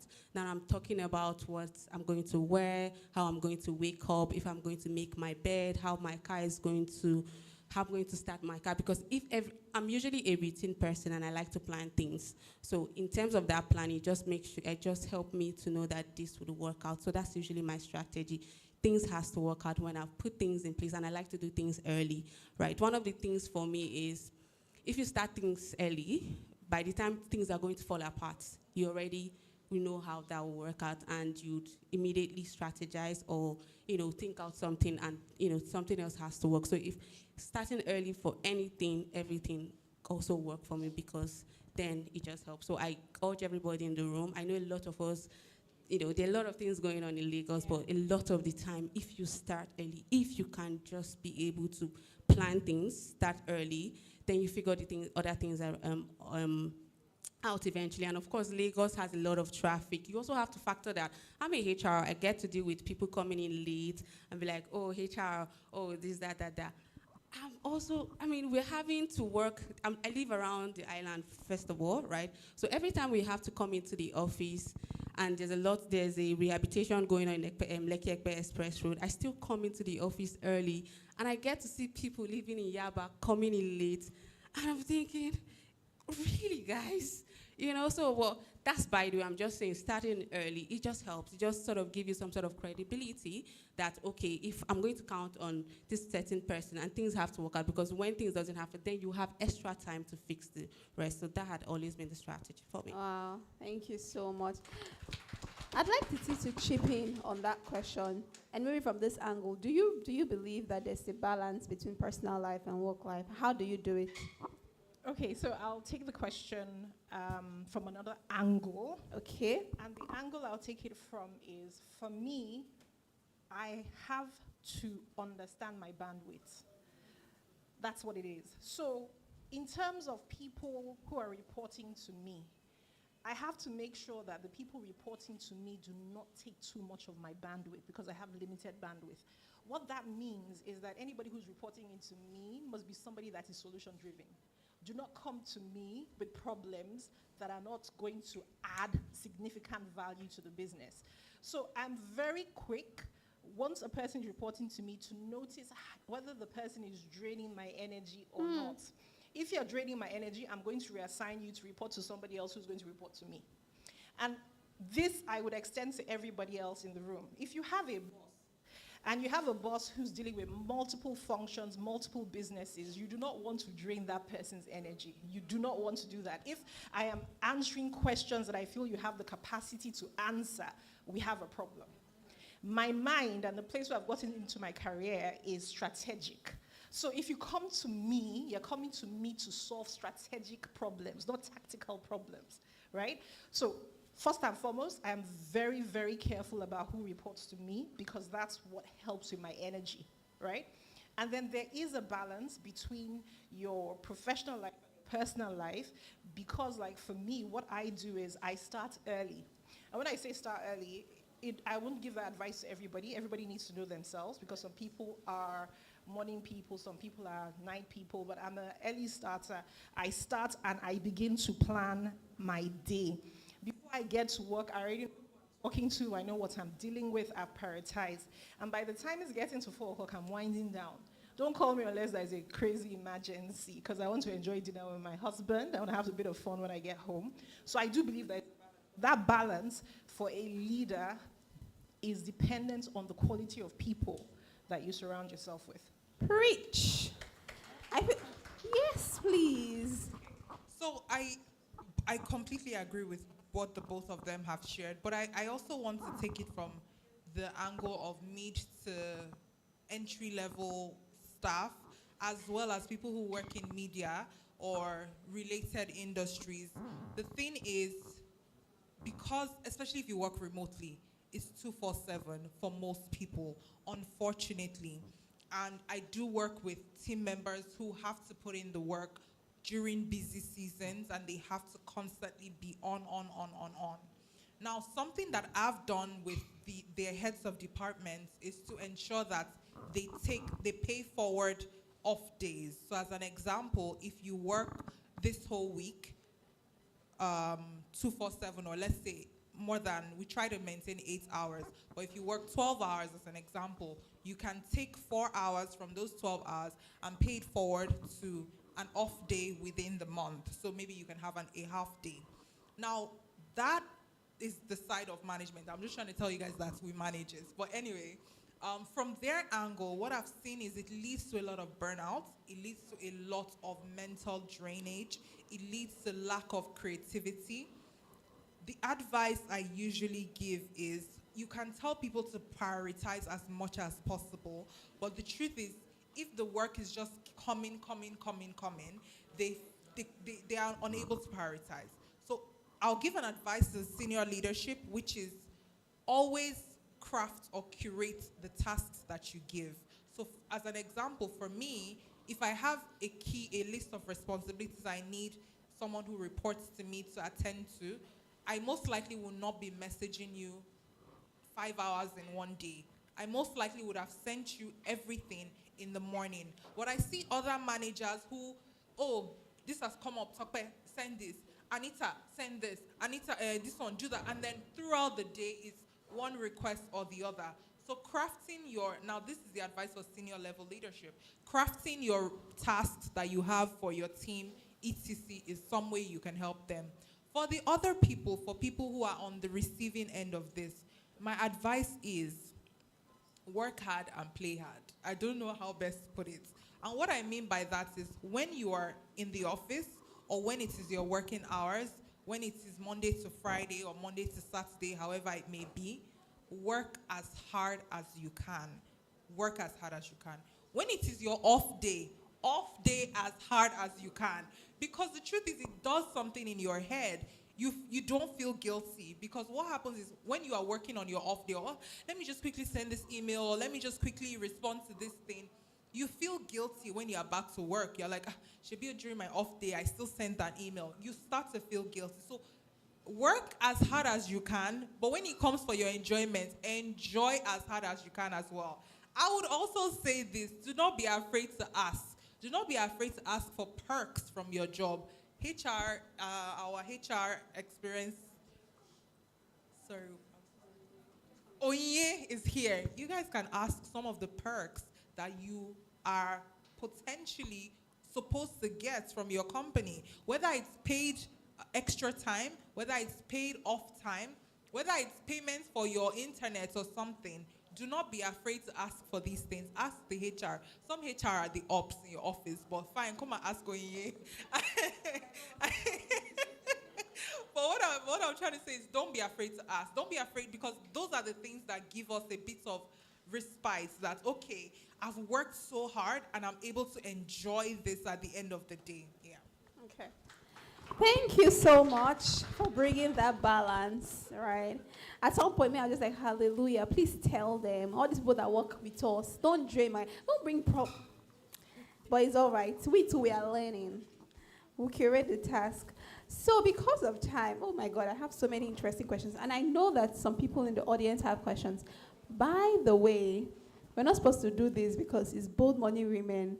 If you have a question, you don't want to ask the question directly, you can write it.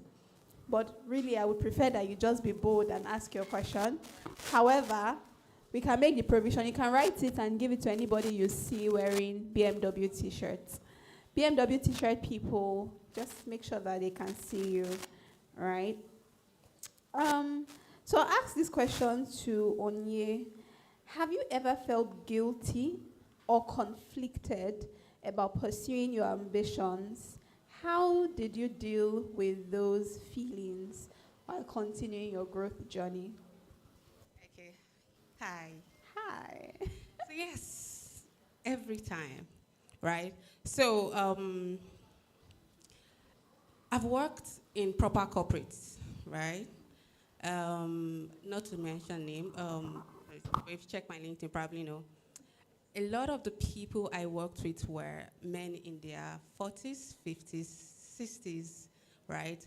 And I was the HCM that was single and probably the youngest at the time, right? So having to, A lot of time I feel guilty or feel like, okay, this is not happening. Or, I'm too ambitious. These people, they don't rate me. Or, even when I'm in the room, I feel like, okay, there are a lot of things that are happening. And, okay, sorry. Yeah, okay. So, and every time I get to be in that room, I feel okay. But when I leave the space, I'm dealing with people that moved together in Lagos that are not doing as well, or people that are still looking for a job. Because I'm HR, everybody, not everybody, some people come to me for a job, and even if you want to help people, you can't help everybody. And also coming from the place I'm coming from the background I was coming from, a lot of the time, I look back and I feel like, okay, yeah, maybe I'm doing a lot, maybe I'm going too fast. And there's also that pressure where, oh, you're not married, you're not doing this, you're just pursuing the job, right? So all that comes to play. But how I like to see it, I like to reframe it as my purpose, right?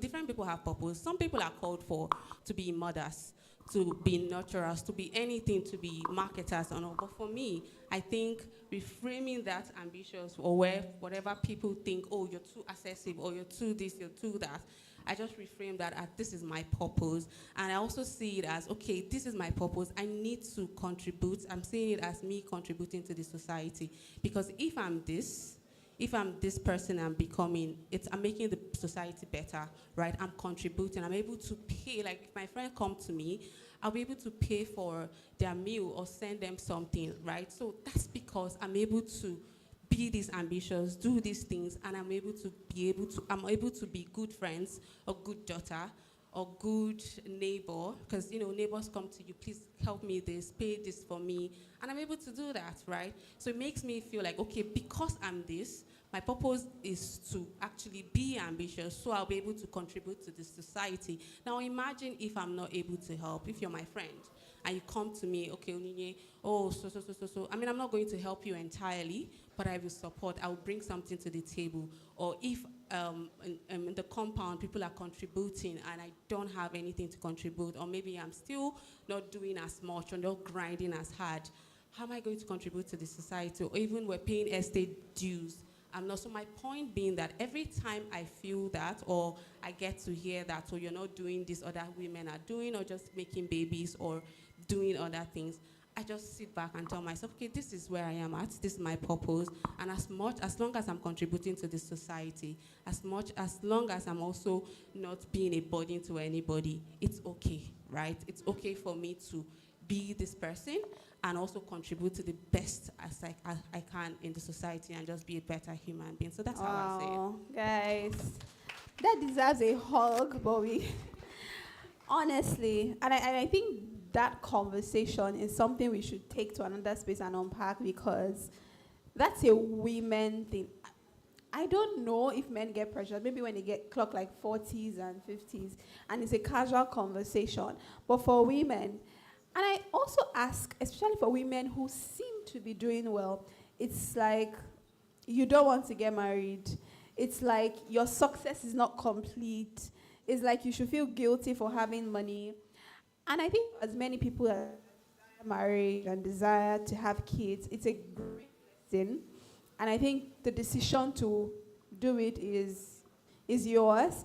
I don't think you should be pressured into. But I always ask the question, like, if this lady was suffering and broke and not doing well, the tone would be like, hey, yeah, don't worry, God will do it. But once she's a high flyer, it would be like, she's not ready. She doesn't want to settle down. Exactly, she's a feminist. And I'm like, you guys. Anyways, brunch with TVM. We'll unpack that. All right, so I'll take the last question, and then we will take questions from the audience, because we really need to evacuate. And this question, all to answer. I want my speakers to answer the.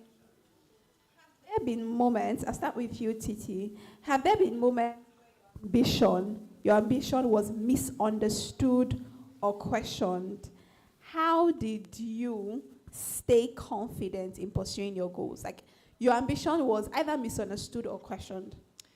Okay, so let me start from the very beginning.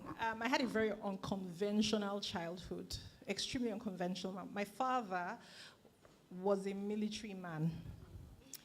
And my father's philosophy on raising me was a very unusual philosophy. So when I was growing up, my father used to say he doesn't raise daughters, that he only raises sons. So my father did not treat me any different from the way he would treat his son. I remember when I was going to university, my father wrote me an essay, and the essay was titled an essay on the education of sons, and essentially said to me in the letter that I'd rather you are dead than you spoil my good name. I'm not joking, like that's what he wrote to me. What? So from my father was a very tough person, and what that did was that made me a very tough person as well. And I remember that throughout my life, before I got married, I always knew what I wanted.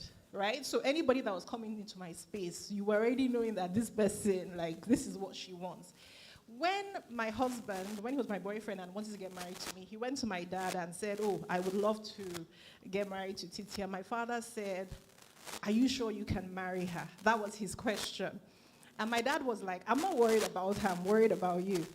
And it took 2 years for my father to agree for my husband to marry me, because he was like, this woman is not the type of woman I will give to any man to marry. So like, you have to be like 100% sure that you want to marry her. Now, when I started really in my career, I was that person who, 6 weeks into maternity, I was like, excuse me, I'm going back to work, I'm bored out of my score. So I was going to work with 2 nannies with my child, because I was already tired of, like, why am I at home? I have not been to a market. I've been married for 18 years. I've never been to a market in 18 years. I don't cook. I have people who cook. But my husband understands. So I married somebody who understood. Right before he married, I didn't pretend. Even my in-laws, they know when they're talking about things, they will very quickly say, yeah, Titi is not going to, no, Titi is not going to do that one. So they know I have been very true to myself and what I want. I know it's not easy. It was a bit easier for me because I had support from home. My father was unconventional. I came from an unconventional home, and I was lucky to marry somebody who valued me more than he valued his image of what a wife should be, right? So that's something that's extremely important as well. So what I would say is this, and today, I'm the CEO of the company I work for. I'm also a co-founder of a health tech company, and I have a lot of people that report to me. In the LPG company I work for, 95% of the people that report to me are men, right? And those men have had to adapt to me. I've not had to adapt to them. I work with doctors, engineers, and those people have learned to respect my voice. And in fact, there are times where, until they have heard from me, they're not moving, right? So what I think I would say is, and this is to everyone, that be true to who you are. When you know who you are and what you want from life, try and push for that. Try and surround yourself with people who believe in you as you are. If you find yourself having to shift or to change for somebody to be with you or for people to accept you, then maybe you're not in the right room. We're clocking it already. Wow. Yeah. I think there's something you said there that I'll just comment on a little. And I call it a system, where you said, your husband, who was then when you were dating, they already knew, right? It's not a system until it is established, right? Recently in one of my communities, by the way, it's a faith-based community, we were doing a training on productivity, and I taught a framework that I called Access POS. At the end, the last S is for systems. One system that works for me is that I am not a morning person. It's not a system until the people around me know. And I've built it over time. I'm the 4th of 5 children, so I'm quite young, but I've built influence in my home, such that my dad, he will not call me till it's 10. If my phone rings and it's from any family member before 10 a.m., I know there's an emergency. That's a system. My staff know. Recently, someone was trying to scam us and sent an email to my staff and, said, hi, sent an email with Victory Mesona and then said, money, stuff, whatever. We put it online. And my staff, this was like 7 a.m., my staff responded, like, why is Victory sending email and say, this cannot be Victory? That was the first red flag. And then she called me, and my phone rang, and I'm like, why is Rita calling me at 7? And I was like, hi, Rita. She said, don't worry, ma. We already know it can't be you. It's a system. It's funny, right? But it's a system, right? I've built my morning, 1 for rest, 2 for God. I don't get out of bed before it's a certain time, except I have an event to be at or something. And that's a system. It works for me. People have had to adjust to that structure because it works for me. No pressure is going to shift. And I can work till late. That, again, is a system. So some people can confidently call me at 1 a.m. Like, I know she's awake, and it's fine. My brain is sharp. But it's a system. It's not a system until the people around you understand it. If not, they will keep interrupting it. And then your system will keep shifting grounds, and it won't hold. So that right there was important. People may criticize it. Oh, she doesn't cook. She's a white. Who cares? Let me not say some things. But yeah, Onye the question, and then we'll wrap up with Mary. Question, please. The question again, have there been times where your ambition was misunderstood? How do you deal with it? How did you handle it to now still stay on course on your growth journey? Okay, so much I resonated with what you said and what you said about the system, right? I think everybody working with me know that communication is it. If just tell me, just communicate, right? And if anything is happening, if we're running late, if thing is not working, tell me, like communicate immediately, right? So that's sort of helpful. I think for me, it would also be just the fact that for me, I would always sort of think it's about my competency too. So every time I get to always do that, I always... We are safe. Are we safe? Are we? Okay. Yeah, so I just remind myself, I just want to keep this simple because of time, just the competency, right? Because if you bring competency to the table, people trust you, people feel like you're credible, anything you're bringing, and you're also coming with data and outcomes. If we do this, this would be the outcome, and this is why we should do this, the metric said this, all that. So, and I will have a very, let's not do too much. Yeah, but for me, it's competency, keep it just being credible because people trust that. If Onyinye say this, let's do it, or we'll take our word Oh, for absolutely. it. Yeah. That last bit makes a lot of sense. For people, you build the competence to a point where people, it's a brand. If Onyinye says this, then we will go with her. So if they misunderstood, they will catch up. Like, they would align eventually. Yes, Mary. Okay, I think once women, work, career, and ambition are thrown in the same sentence, people would always misunderstand it, and it will always take a weird turn where it has to be either you're a bullish woman or you are a feminist. Feminist, I don't know how it became a back exactly. So I wouldn't necessarily say I am an ambitious woman in the scope of things. I would say I'm a woman that demands excellence from myself and those around me. And what that means is, and like she said, you have to know yourself and you have to make sure you are not struggling to fit into a box because of what you think people want to see in you. As an example, I don't know how to shout.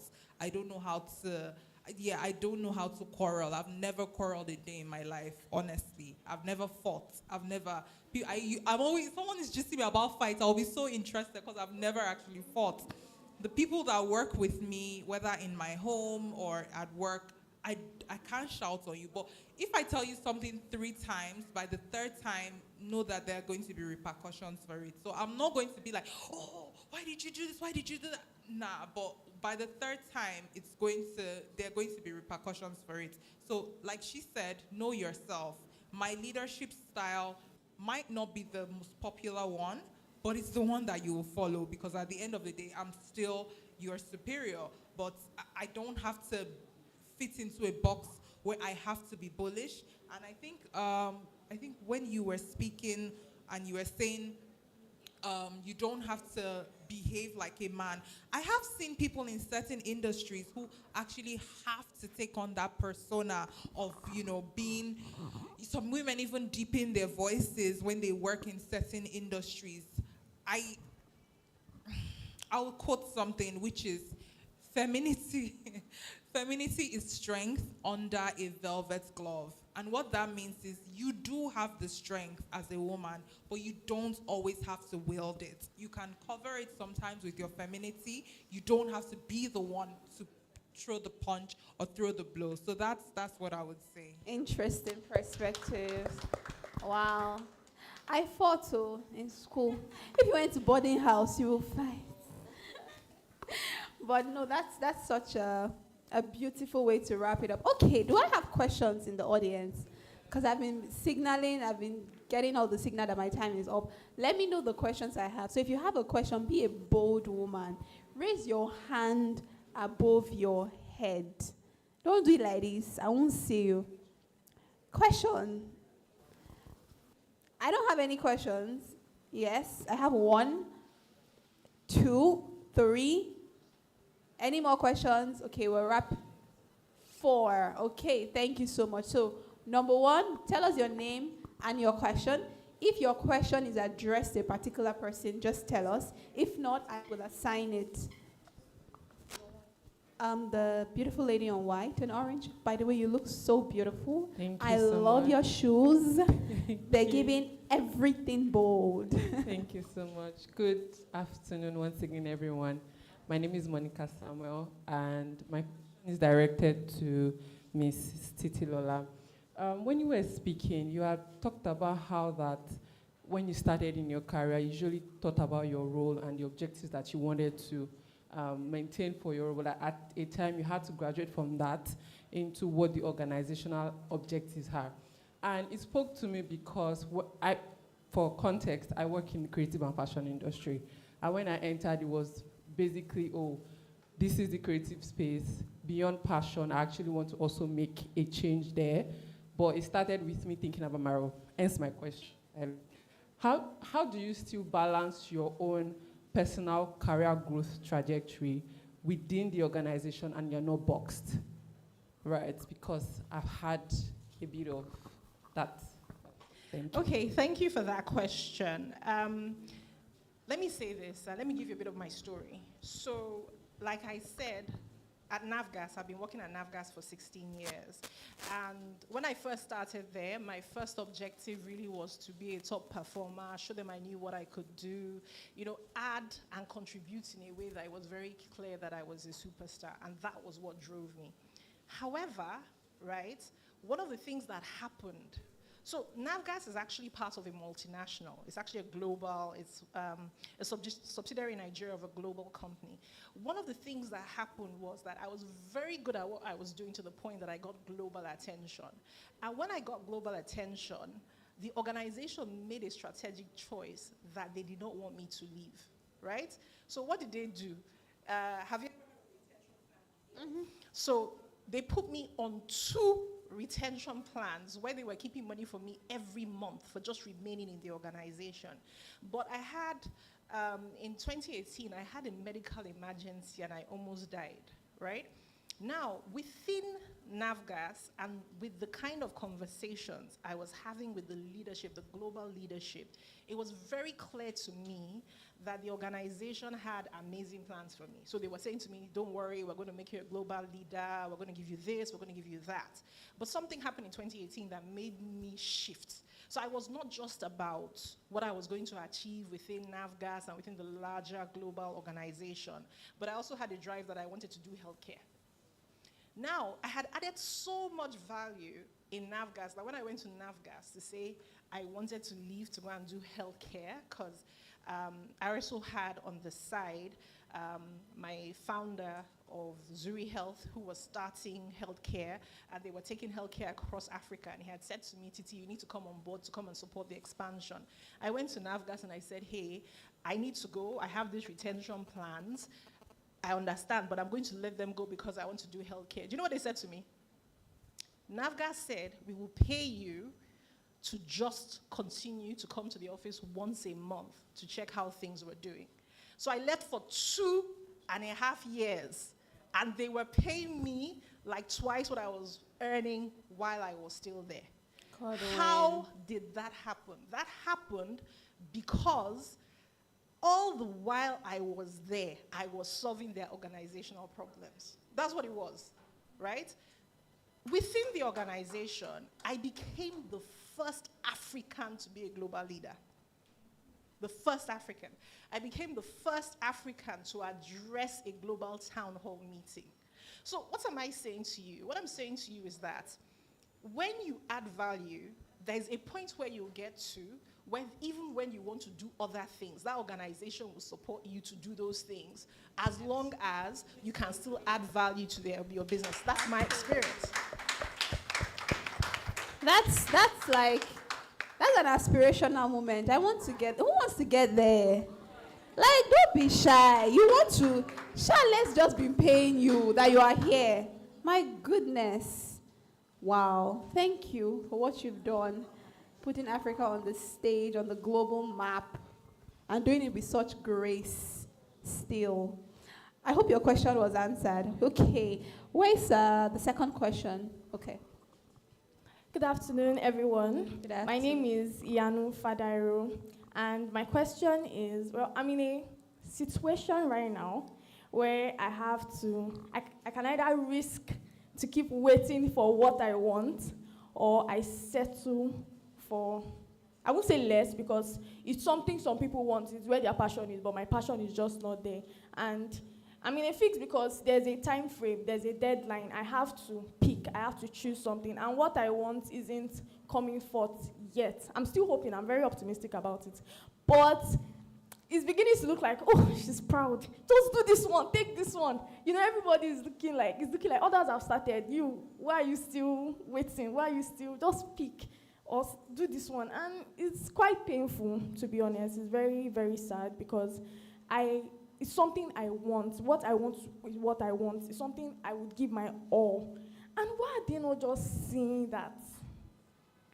Why? And I'm the kind of person, I know what I want. If I go for the other one, there'll be no passion.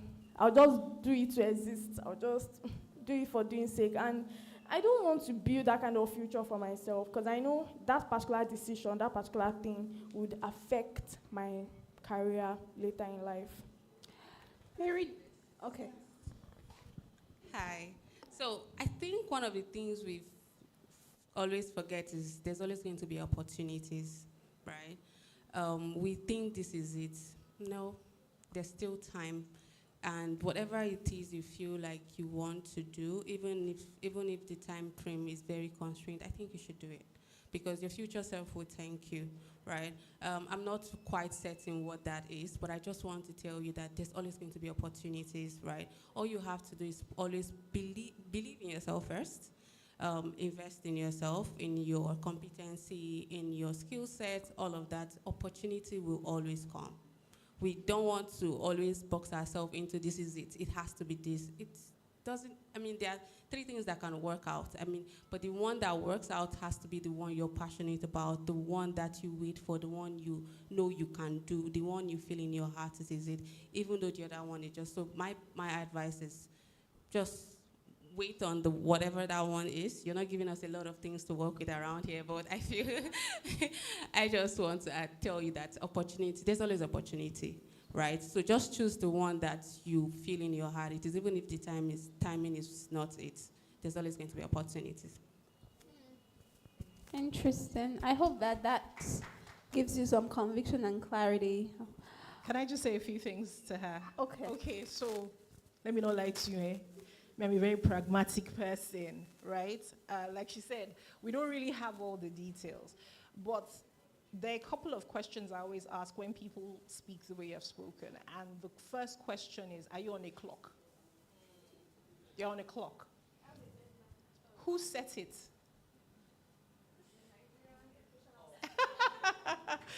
Okay, so I think what you need to first determine is what is driving you, right?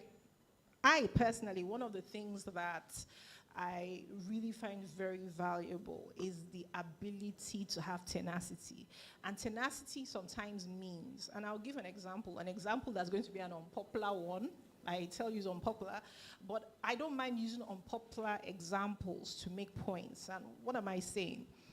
The current president we have, Bola Ahmed Tinubu, he stopped being the governor of Lagos State probably in 2007 and had the ambition to be president since 2007, right? However, he was able to understand for almost how many years that it wasn't his time.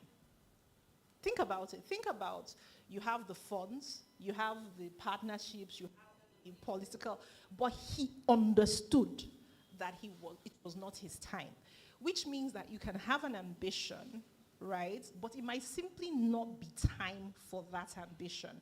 And you need to be able to check yourself objectively on what you're trying to do. So there's something you're very passionate about, something you want to do, but is it the right time? And how do you determine if it's the right time? One of the things is that do not blindly follow after passion, because if you make emotional decisions, sometimes you'll not get the results that you want. And when you face a challenge, you're very quick to crumble. But any plan you have, you must have a backup plan for that plan. So if you're going to leave what you're doing, you have something that is steady, maybe it's going to give you the funds that you need for now. Build that till you are ready for the next level. So just understand your timing. That's what I'll say. Wow. Thank you so much. Our third question. All right, thank you very much. Good afternoon, everyone. So my name is Eluwa Chinetrem Fortune. I'm a student engineer of mechatronics engineering, but I currently own or run a marketing agency. So my question is, how do I manage, I won't say manage students per se, how do I help students to see the value that we bring to them? Because we work with students mostly. Students are agents in our agency. So Gen Z, I'm Gen Z as well. So Gen Zs don't read, they don't see value in things that don't necessarily give them the output they want immediately. So how do I help them see the value that we have to offer them? Because it's not just about me making money, of course that's very important, but how do I also help them empower themselves? Cheers to my question. I'm sorry. You have a marketing company. Yes. What does the marketing company do? Does it serve a certain genre, industry? Yes, it does. It serves university students. Okay. So, I mean, most students, most of the time, people struggle with delivery fees. They're very high. So it's just like we're helping them bridge the gap between that brand they've always wanted to patronize, but something is blocking them. Now, we work with students in their various universities that promote these products through their social media. So you have a platform that aggregates other people's businesses and you promote that on your platform so students can see. Yes. Okay.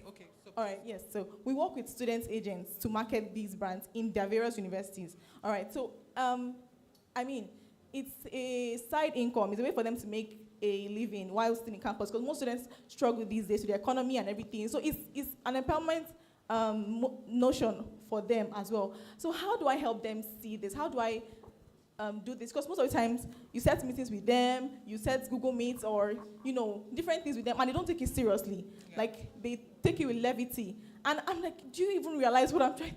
I mean, there's so much you can gain from this. So how do I help them see this without being overbearing or being like that angry boss? Because one thing I wanted to create was a very conducive work environment. So how do I keep this conducive work environment and still help them see the package, the whole package? Okay. Thank you, Fortune. Can I take Yes, I was bringing it. Before you buy a wig, what makes you buy the wig? Like, how do you... Where do you see it? Where do you have to go to the market, or do you go on Instagram? Okay, firstly, what I do, I go on Instagram, right? I look at my options, the prices, the quality, and then at the end of the day, I go to the market. Thank you for that. Now, that's very key because you are using ChatGPT suggestions to run your students. So you're giving them Google Meet meetings, for example, which works in the corporate space. But they're students, they're Gen Z like me, so they don't really care much for that. They're on TikTok, they're watching people become billionaires overnight. Their interests are a bit different from these standardized interests or structures that we can share with you. What I would suggest in the context of time is get a small group of people that you work with or that work with other people, say 5, and ask them what is the best way to reach you for a weekly check-in, or I don't know what Gen Z slang you can use, hi, hello, or something.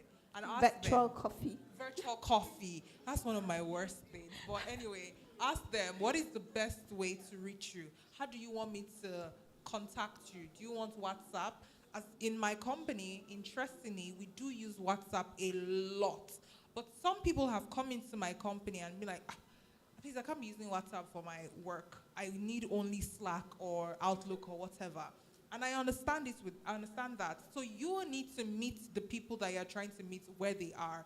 You cannot force them to, you can't force your style on them oftentimes, especially because they're not the ones that came to you. You are the one going to them. You're the one that needs them. So you need to meet them where they are.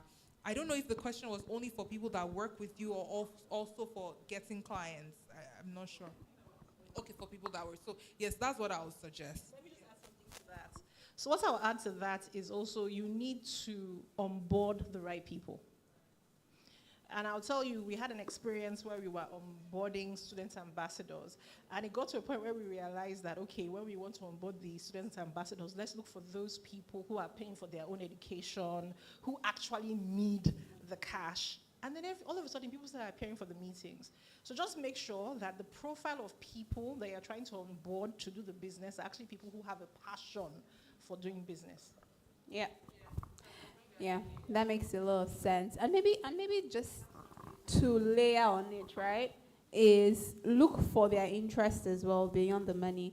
I've realized in working with young people generally, you want to also contribute to them, their development. What are they interested in outside of your business? If you have the bandwidth for it, it does help. My team is largely young people. I have people who are still students. As a matter of fact, one of the project managers for this program is still student. She's currently writing exams, pharmacy, final year. That level of dedication to be running a project and be writing exams, it can only come, it's not just the money, it's not the salary. It can only come because she's in a place where she's thriving and there's someone genuinely interested in her growth.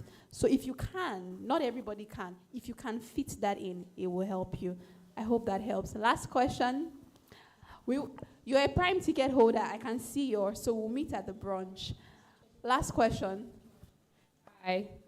Hi. Hello, good afternoon. My name is Okefin Folua. I'm a student. The issue I have, my question is, I think one of you said something about stay where you're hard, stay where you're wanted, stay where people understand you, stay where people see you for what you are. You don't have to change to fit into where you are. So I'm a very different species of a female. I'm not going to lie.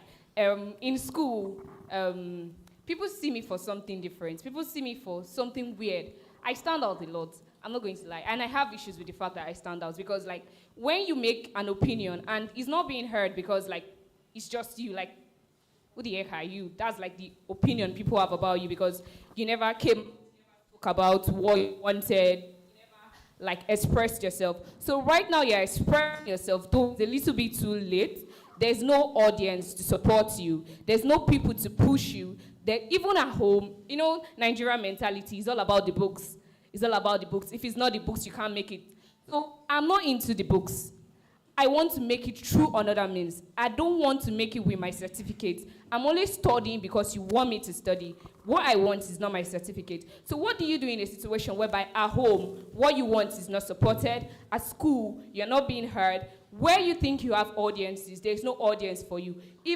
And at the same time, you're the kind of person that wants to thrive, but you want to thrive, like you want to thrive in the shadow, but you want what you're pushing to be heard. It's not me. I don't want to be out there, but I want what I want to, like, be out there. I want what I'm pushing for to be heard there. So what will you do in a situation whereby there's nobody at home, there's nobody like anywhere for you. You're just like with your idea on your own. With nobody should push you. There's nobody to push for you. There's nobody to do anything for you. Yeah. The first thing you do is come to BMW. And you've done that, right? This is such an interesting question. So I said I am the last child. I have 5 older ones, all of which went to science class. And when I got into secondary school, just 1, just 2, just 3, by the time I got to SS1, I was thrown into science class. And after 2 weeks, I was like, yo, I'm not doing this. And my dad was very strict, not soldier level strict, but he was strict. And so I wrote a letter to him. I was like, I can't stay in science class. My strengths are in this, that. I shall write the letter. And I submitted it. On the Saturday, after I had sent the letter, my dad called me into his room. Remember, I'm the last child, and I'm rarely summoned. So my dad calls me to his room, and he was cutting his nails while he was talking, so it was a bit relaxing. I was like, okay, my dear, I read your letter. So when you go to commercial class now, what are you going to study? And I was like, mass communication. Guys, I kid you not, my father cut his hand. It was blood everywhere. That was the next thing I saw. I was like, and then he ran into the bathroom, washed his hands off. And then he came back, he's like, okay, what were you saying? What do you want to study? I said economics. And that was how So I eventually did study economics, but never one day in my life have I used that economics degree. However, throughout the period where I was in uni, studying economics, I was blogging. I was enjoying myself doing, fashion blogging and checking out the latest spots in Lagos for restaurants, etc. But I was getting that certificate for them. So I feel you, but give it to them, because I don't want to sound preachy, but honor your father and your mother. Give it to them. Let them have that. Then after that, or while you're doing that, you have an opportunity. I don't know what university you're in. You have an opportunity to explore the other creative areas that you want to explore. And then after school, you might even find that your interests would even change. You don't know. But either way, give that to them. Are they not the ones paying your school fees? Let them get it. Let them get it. So that would be my suggestion for you. Another thing you mentioned, which was how do you Oh, was that the question? How to put your initiatives out there? Exactly. You are in a social media age right now where some of the biggest YouTube platforms, there's a rise of these AI videos that they are walking backwards and pouring soup on themselves. You are in this era of AI, and it's so powerful for this generation because your face doesn't have to be there.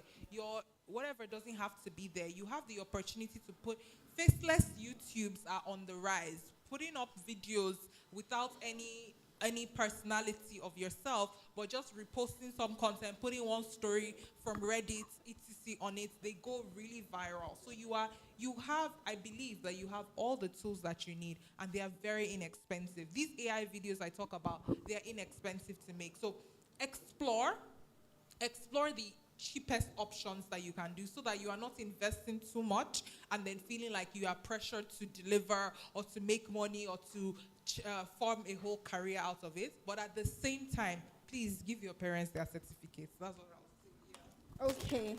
Okay, sorry, please, what's your name? Fee. Yeah. Fee, I'm sorry. I'm going to be very brutal, right? So forgive Problem. me. I'm asking for forgiveness ahead. Nobody owes you anything. I think that's one of the most powerful things that we all need to appreciate and understand. Nobody owes you anything. And let me tell you, you, Fee, are living in people's dreams. There was a time we couldn't go to school. That platform for us, I can imagine that there were many, many women more intelligent, more talented than me. And those women, there was nothing in their time or their space that could have gotten them to where I am.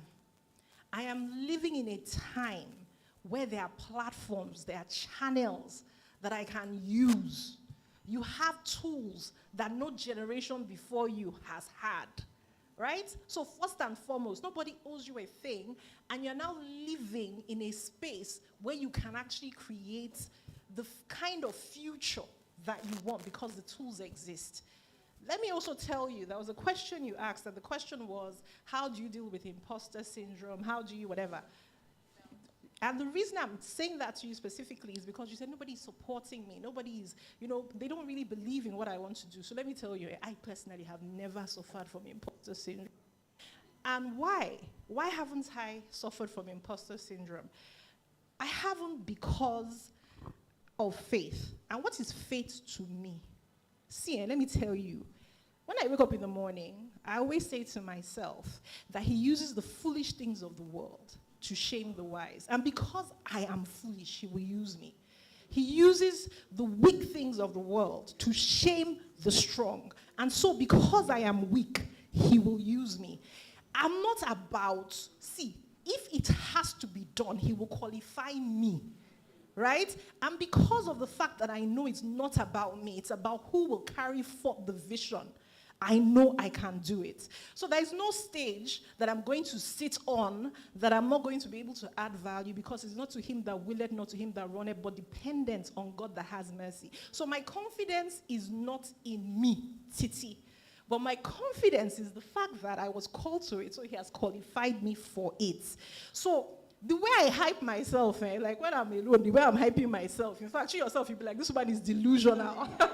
Like, she's delusional. And let me tell you, one of the most interesting things is that I've found over the years, and dealing with many leaders, that most of the people I meet at the top of organizations are delusional. Agreed. Like, I will sit with people and they'll be telling me, oh, we will go to the moon, and I'll be looking at you that, So there is an audacity that you require to have to get to some certain levels, because if you were to look at it naturally, there will be nothing about your life that will make you believe you can get there. That deserves another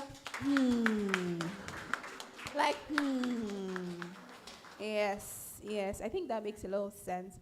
Something I would say to wrap up this conversation, I think it has been so insightful, is for those who even did not ask questions and you have questions, you're struggling with something, you're trying to be something, you're trying to build something, be someone, enjoy the process.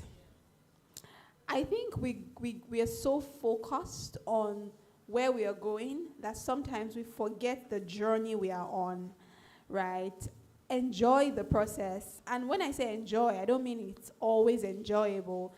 Be present in the process.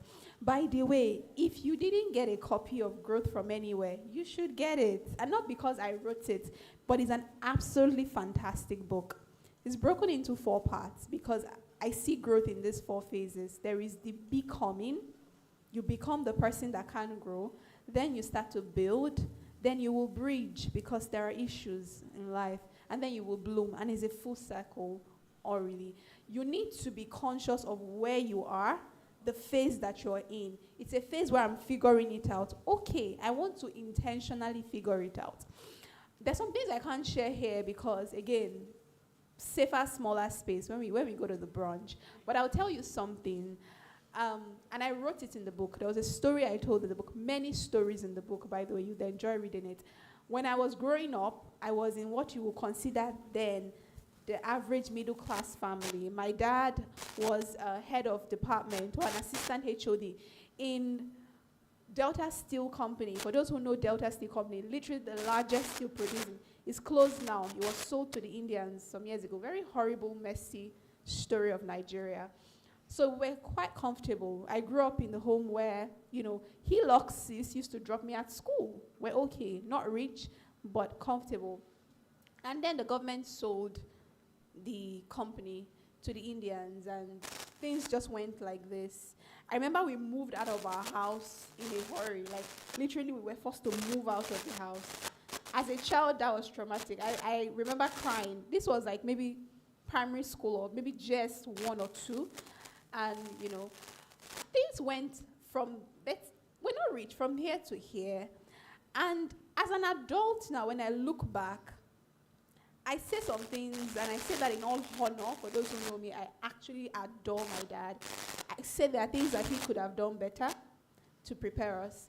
One thing that I know and I realized as an adult now was that he was very focused on where he was going. He did not map out the where he was and understand the process of how he was building what he was building. And so when they shift the carpet from under you, you're like, so there's some people who are seemingly successful. If you take everything they have, they probably don't know how to build that because it was not an intentional process. You were so obsessed with, I want to be this, I want to be that, that you're not taking cognizance, you're not reckoning where you are and how you're building it and enjoying the process of building it. So please, become, what's the word now? Become aware of the phase of life that you're in. Become aware of the environment that is driving that phase, and become aware of where you could go when you make the decisions that you're making. And on that note, I'd like us to give a round of applause to all of our panelists. I mean, it has been a panel I don't want to end because what? The conversations have been enriching. This is really Bold Money Women, unfiltered conversations. I'd like to thank our partners, particularly some of our partners that are sponsoring this boardroom. This conversation is brought to you by our boardroom sponsor. That's Link Ride. Please, a round of applause for Link Ride. Thank you so much. Also could not have been made possible without Cruiser Media, who is currently streaming to our online audience. Thank you so very much. We have other partners in the room who are making this experience so beautiful. Our brunch is powered by Suya Bistro. Please, a round of applause for Suya Bistro. And of course, Co-Creation Hub. Thank you so very much. A round of applause for them. All right, thank you so much, everybody, and we'll see you at the next session.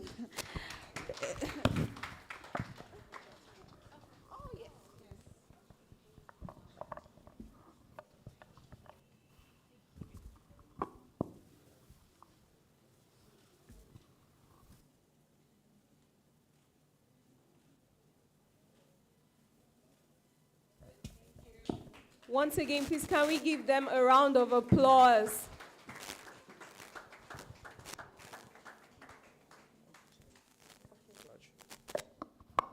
Okay, thank you so much to each and every of our panelists. I believe that session was very, very enlightening, right? Yes, it was very enlightening. It's beautiful to see people that are doing big things because it spurs you. It shows you that people can, if other people can do it, then, I mean, you can do it. You can do it too. Please look to your neighbor and just tell them you can do it too. Yes, our online audience, I hope you've stayed with us up till now. I also want to assure you that you can also do it too. And I hope we are also taking notes of the key lessons that is being shared here. They would usually say that the dullest pencil is better than the sharpest brain. Because, I mean, you can learn something now, and the tendencies that you would forget is very high. But whatever you take note of, you can always refer to it. So please do well to take note of key points that are being shared. So our time is already quite fast spent by that session. Nevertheless, we're going to be inviting a few of our partners to tell us about what they do. Like I already stated in the beginning, to see an event come to life is not just the function of one person. Different people came together to ensure that it is a success. So please, when I invite our partners, I would enjoin you to kindly welcome them with a warm round of applause. Our first partner that is going to be coming up, please help me with a warm round of applause. Kindly make welcome Nature's Gentle Touch.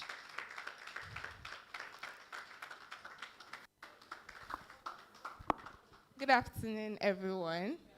It's an absolute delight to be here to see beautiful, beautiful women, bold, beautiful women. It's an absolute delight, and I am so grateful for this opportunity to be a partner. My name is Umfon Nkewem. I'm a cosmetic scientist. I'm also the product manager at Nature's Gentle Touch. So, does anybody know about Nature's Gentle Touch here? Yes, yes, those are my girls. Yes, love it, love it, love it. So at Nature's Gentle Touch, we are a Nigerian brand that we are dedicated to providing hair and scalp solutions. That's the main core. All your hair problem, your scalp problem, we are a brand that is dedicated to providing solutions for you. Be it hair breakage, are you suffering from dandruff, are you suffering from hair loss? We are here for you. We are a Nigerian brand, and when we make our products, we put into consideration the uniqueness of Nigerian woman's hair. You know, in the market, when you go to the market, their products are generic. You see shampoos, it's just shampoo, right? And most of the products are foreign products. And the thing with foreign products is that they do not put our kind of hair texture into consideration. They just make products for you. But at Nature's Gentle Touch, we put your hair texture, our diet, the environment that we are into consideration, and we make products. We have different product ranges. We have products specifically for those of us that have natural hair. Right? Because the texture of your natural hair is not the same with the texture of your relaxed hair. So we have product range for natural hair. We have product range for relaxed hair. If you go to the market, you hardly see a product that is specifically for natural hair or specifically for relaxed hair. And that's where we're getting it wrong. We're trying to change the narrative. We're trying to ensure that we're giving you quality products that would actually help your hair thrive. So at Nature's Gentle Touch, we support women. We're a woman-owned brand. We flaunt our natural hair. We believe that you can unleash your personal style. You can, yes, your extensions are beautiful, but then you can carry your hair and you're looking all good and all beautiful and unapologetic, right? So yes, thank you very much. I really appreciate you. Thank you. Thank you so much. Please, once again, can we celebrate them? Okay, our next partner, I want to invite Link Ride to tell us about what they do. Link Ride. Okay, please don't stop clapping till they come up. Hello, everyone. Whoa, I'm not believing I'm here right now. Who is sharing we're supposed to show a few things on the screen. Hello, everyone. My name is Rukayat Abdul Wahab, and I'm the Customer Experience Manager at Linkride. So I think we're talking about growth, we're talking about making money, we're talking about earning. Okay, so I'm just going to wait. My screen comes up so I can show us a few things, a few ways to earn money. I like the fact that we're women, and also we share a common goal, you know, want to make it big. This is 2026, right? A year to diversify, a year to earn more, a year to do more, right? So who is helping? But honestly, this event has been really packed. Like, I learned so much from the speakers, and I can imagine. Honestly, I hope every one of us here also learned as much as I did, because it was impactful, and I hope to implement everything that I've learned. Session. Ha.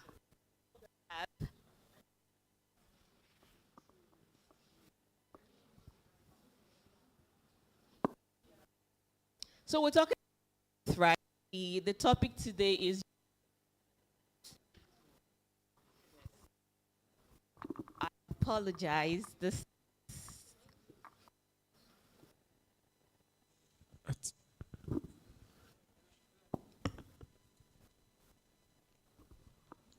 think I'll just start by saying we all love the topic growth, right? Was what I want to grow as women, right? But, okay, thank you. Okay, I think I should put this out there. This is my first public speaking experience, and I know, right? So first, and you'd notice a few, but goodbye. I always do. So you see, our growth era, which is the main event for today, the main gathering here today. Growth is actually beautiful. Everyone wants to grow. I want to grow, right? Every one of us here will want to grow, and we love how it sounds, but growth is not always easy. Growth is like putting yourself out there, making the most uncomfortable kind of decisions, right? Moving from your comfort zone to somewhere else just to make sure that you're able to go from one space to another. So when we talk about growth, what growth simply is, or really is your decision, your ability to actually make decisions. You're moving from one point to another, which is from your comfort zone to where you're not too comfortable with. Then ability to make a choice, right? I'm able to say, no, I'm not taking this. No, I'm above this. No, this is not the kind of thing that I want for myself, right? Slide. So, and the truth is, growth is actually access, right? You're having access to opportunities, having access to income and movement, which is why, please, the next slide, you cannot fully grow, right, as a woman or even a man in an environment that kind of limits you. You're not able to move around like you want. You're not able to do what you want to do. You're not able to make decisions for yourself. So sometimes for a woman, or for me, am I the only person who shared this? For a woman, growth means mobility, right? Flexibility and control. Having control, like I'm able to, okay, I can work from this time to this time. Nobody's actually pressuring me to put my car on the road when I don't want to. I don't have a tracker that says, okay, you've not done so much today, but I'm able to work in my own terms. Next, please. That's why I bring to you Linkride, right? Linkride is not just another transport company. Linkride is like a growth infrastructure. What I mean structure? It's a route-based carpooling platform, right? Networking women with safe, affordable mobility. Whether you're a car owner or you're just a 9-to-5er, a professional, moving from point A to point B. One of the reasons, or one of the things I think we face as women is safety, right? I want to ride in a car where I feel safe with. I want to ride with people I feel safe with. So for Linkwire, we have a platform where you're able to actually see who you're riding with. You see the kind of reviews that they have. You see the face of the person, because your Linkride host is a verified car driver. Oh, a verified host, by the way, where we've seen the car papers, we've seen the person's face. We know the kind of cars you're carrying your riders in. You get what I'm saying? So you get to know these people even before joining in the ride. Then for riders as well, to see the persons you're riding with. Okay, so who is this host taking me? Let me check the review. Is this 4? Is this 3? How is this person? What's the car like? You're able to see all of these things before you join the ride. So let's talk about why we created Linkride. Linkride, like I said, is the growth infrastructure. That means we're not just talking transportation, we're talking earning, right? We're talking making the economy better. And as women, I love that we love to earn, and we also want to kind of do something, right? As a woman, we're not always at the receiving end. We also want to be able to give, to want to partner in our homes and also offices. So for drivers, right, you're able to earn extra income with a community that's not just a platform, because it's with like-minded professionals. It's not, let's say, it's not your regular danfo or your regular buses, or say you're ride-hailing, right, where you jump into the cars and you see someone that you're not comfortable with. These are professionals like you. These are like-minded people like you. These are people that are actually verified. You're going to the same direction, and you just simply ride together affordably, right? The next one. So for riders, right, you're able to save money by sharing fares. Say, for example, your typical ride-hailing would say you're going from here to VI, for example. You're riding alone. You're paying 20K, right? And let's say for Linkride now, that 20K, you can actually split between 4 persons, you know. You're carrying more than 3 persons in your car. That's like 5K. I'm saving 15K from my transport. It's also faster, right, and less stressful. Take a look at this guy, for example. You're all kitted up at the back of a dump on a Monday morning. That's not a good look, right? So something like this, say you have the Linkride app, for example. You're able to join this. You have a fully air-conditioned car, a good one at that. You make friends, you connect, you network even while riding to work, right? You build real connections. In later years, I'm sure we'll be having couples that actually met on Linkride. Then also, we have safe journeys, right, with verified riders. Everyone on Linkride is verified. Tell me about your host, your riders, everyone you're riding with. They are all verified, because the platform where we actually keep safety is key for us. Apart from being affordable, we want everyone to feel safe and be safe. And for the planet, this is my best part. We have fewer cars on the road, which leads to, let's say, less pollution, right? The reduced traffic and shorter trips. You don't have a lot of cars on the, because everyone is driving in Lagos. Like, I have my own car. Imagine everyone here sitting here, we have our own cars, and we're all driving to this place. Imagine what the traffic would look like. So say I can carpool with someone in my estate going to the same direction. I can carpool with my office partner. We can just carpool together, right? And get by the office together without lumping the roads with a lot of cars. Also, lower noise, calmer cities. I love the soft life. And I'm sure everyone here loves the soft life, right? I don't want to hear a lot of noise with the boom, boom, boom coming from car driving by, you know. So I want something that's calm. And that's one of the reasons why we built Linkride. Next slide. Thank you. So I've talked about affordability, right? Because you're able to share your rides and you split the cost, right? No more paying for empty seats like you do with your normal traditional ride-hailing platforms. And for safety, safety is key. As women, we want to be safe. I want to feel safe in your car. I want to feel safe going from point A to point B, because my being safe is going to make me say I'm being productive at work. I'm able to focus on things that actually really, really matter. So we also have an in-app emergency button. That's where safety also comes in. Say you're riding with someone and you're not feeling comfortable, right? This person is making some kind of move that I don't understand. You can tap the button, and our customer experience team, we're always ready to take things like that up. We also have a very, very feature, which is the scheduled ride feature, right? Where, say, I go to work in the morning, or on a Monday, for example, from Sunday night, I can actually schedule my ride for 5 a.m. in the morning, right? Before then, I'm matched with a host around my area. The host picks me up from the bus stop, and we all get to work together. So that's what our scheduled ride option does. Same for host, you can schedule a ride ahead of when you're traveling, and also the riders alike. Next slide. I think I have 10 minutes for this, right?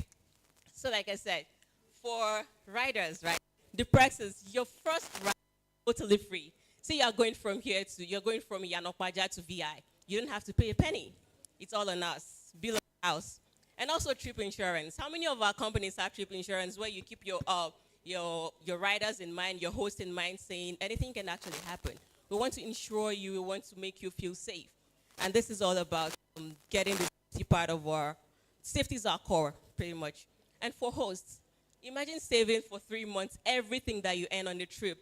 Say you make 300,000 in a month, right? We don't take anything from that. You get to earn everything, every penny, for the first 3 months. Also, because we've partnered with Fix It 45, say your car has an issue, for example, instead of going to Babatai, right, you take it to Fix It 45. They fix your car because you're a Linkride host. You get a discounted rate. So that's what the partnership with Fit 45 solves for us. So our host, you don't go with cars that you have, with all due respect to be on the road, right? But I want my car to be checked professionally to actually with the car. Then your ability to withdraw your earnings 100%. Like I earned let's say 50K today, for example. By the end of the day, and I want to do something with my money, Linkride is not holding your money to say in a week or tomorrow or 24 working hours, something like that. You get your earnings 100%, you're able to withdraw. Next, thank you. So, like I said, Linkride for women, right? I love to earn in my own terms. I don't know if any one of us here, you also want to earn in your own terms, right? I want to be able to have my own contribute in an economy that actually matters for women, right? That gives me the kind of power that I want as a woman, right? Then you step into an economy that's fully yours.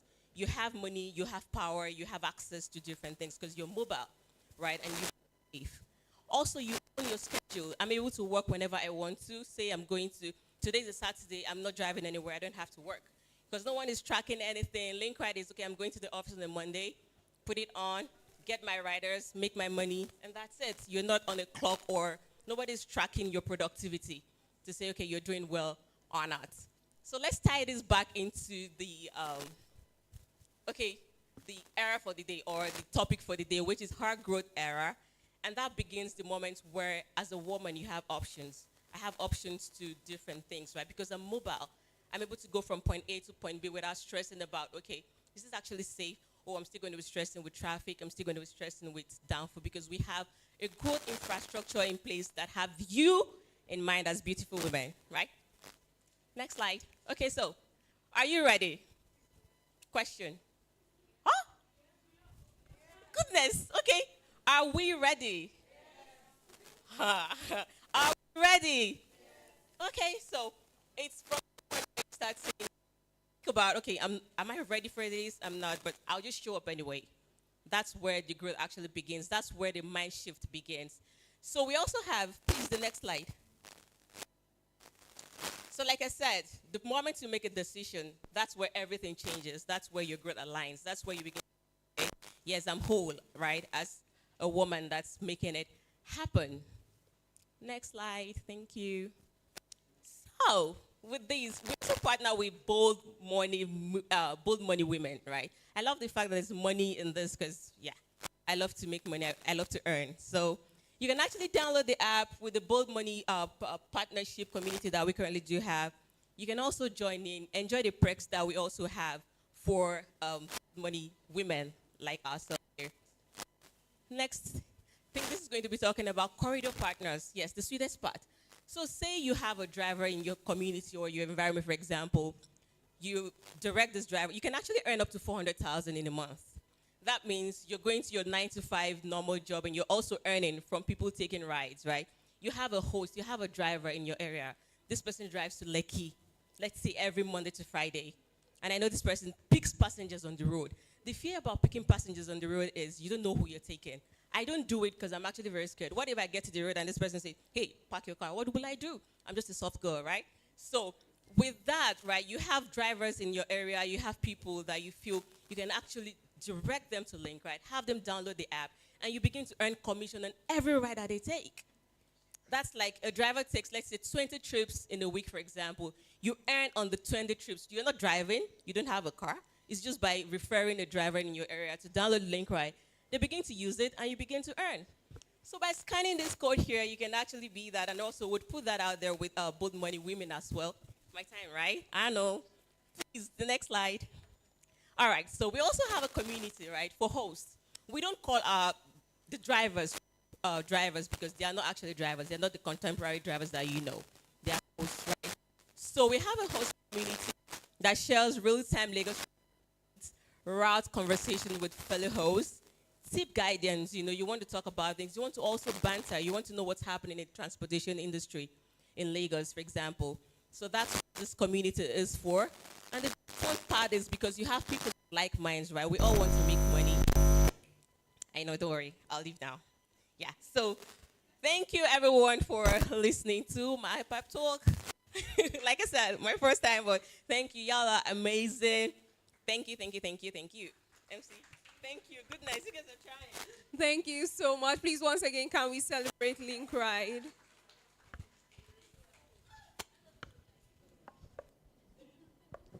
Thank you. So before we move into our next session, I'm going to be asking a few questions. Before then, I hope we're learning. I hope it's worth your time.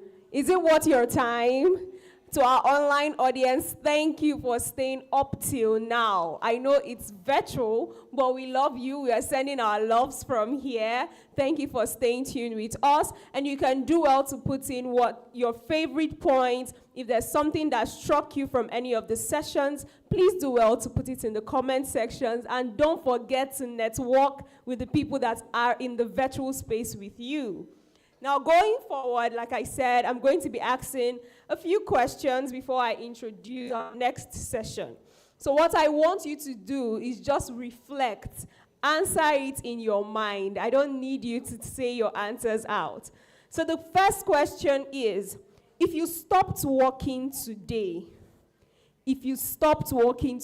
every source of your income, like you're not working anymore, how long will your current income sustain you? Just answer it in your mind. In your mind, like how much will your current income, what you currently have in your bank, investment, savings, how long do you think is going to sustain you if you stopped working today? As you've answered that in your mind, the second question is, do you currently have a clear, structured plan for building your wealth? Or are you in, I would figure it as I go on? Answer it in your mind. The third question is, are you earning money or are you intentionally growing money? Are you earning it, and as you're earning it, the money is leaving your account because you always have something to splurge it on? Or are you intentionally growing money that you can project by a certain time? If I stop working, my investments can be paying me this certain amount monthly. Answer it in your mind. And finally, are your current financial decisions aligned with the future that you want? Your current financial decisions, just think about it now. Are they aligning with the future that you desire? Just answer in your mind. Now, score yourself over 100 based off all that you've answered. Thank you for taking that moment to pause and reflect. And the truth is that building wealth, it takes more than just earning money. It takes you to put in adequate structure. It takes you to be intentional about it. It takes you to create actionable plans. So if you're ready to move from uncertainty to empowerment, we're going to dive into our next session, building wealth. And we're about to figure out practical ways to get started. So I would be reading the bio for our speaker for this session. So I would love you to kindly applaud when I'm done. It will interest you to know that she is a growth-driven marketing and communications professional with nearly 5 years of experience across fintech, health tech, and FMCG.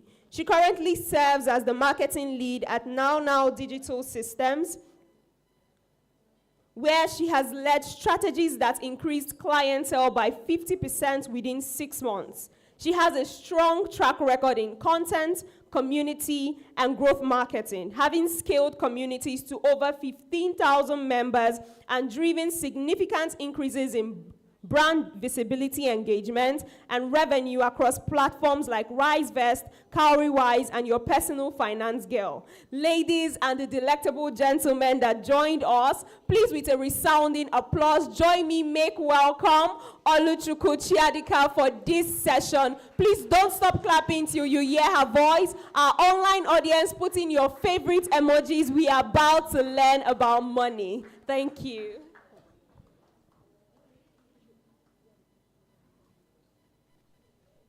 Okay. Oh, that's not the correct thing, no. Good afternoon, everybody.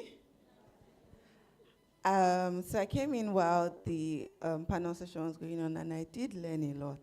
So I want to tell you that people are enjoying, So that's how I would have missed this event if I did not know. Thank God I'm here. So today I'm going to be talking about money. I was supposed to use a slide. Can you give me like a brief minute to sort that out? I didn't send it, so it's my fault. Okay, thank you.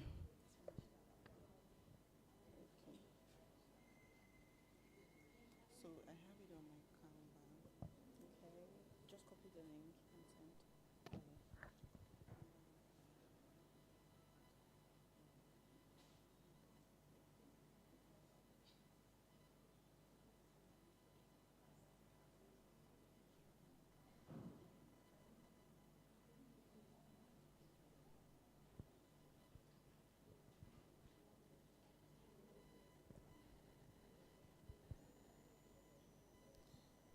My apologies for the tardiness.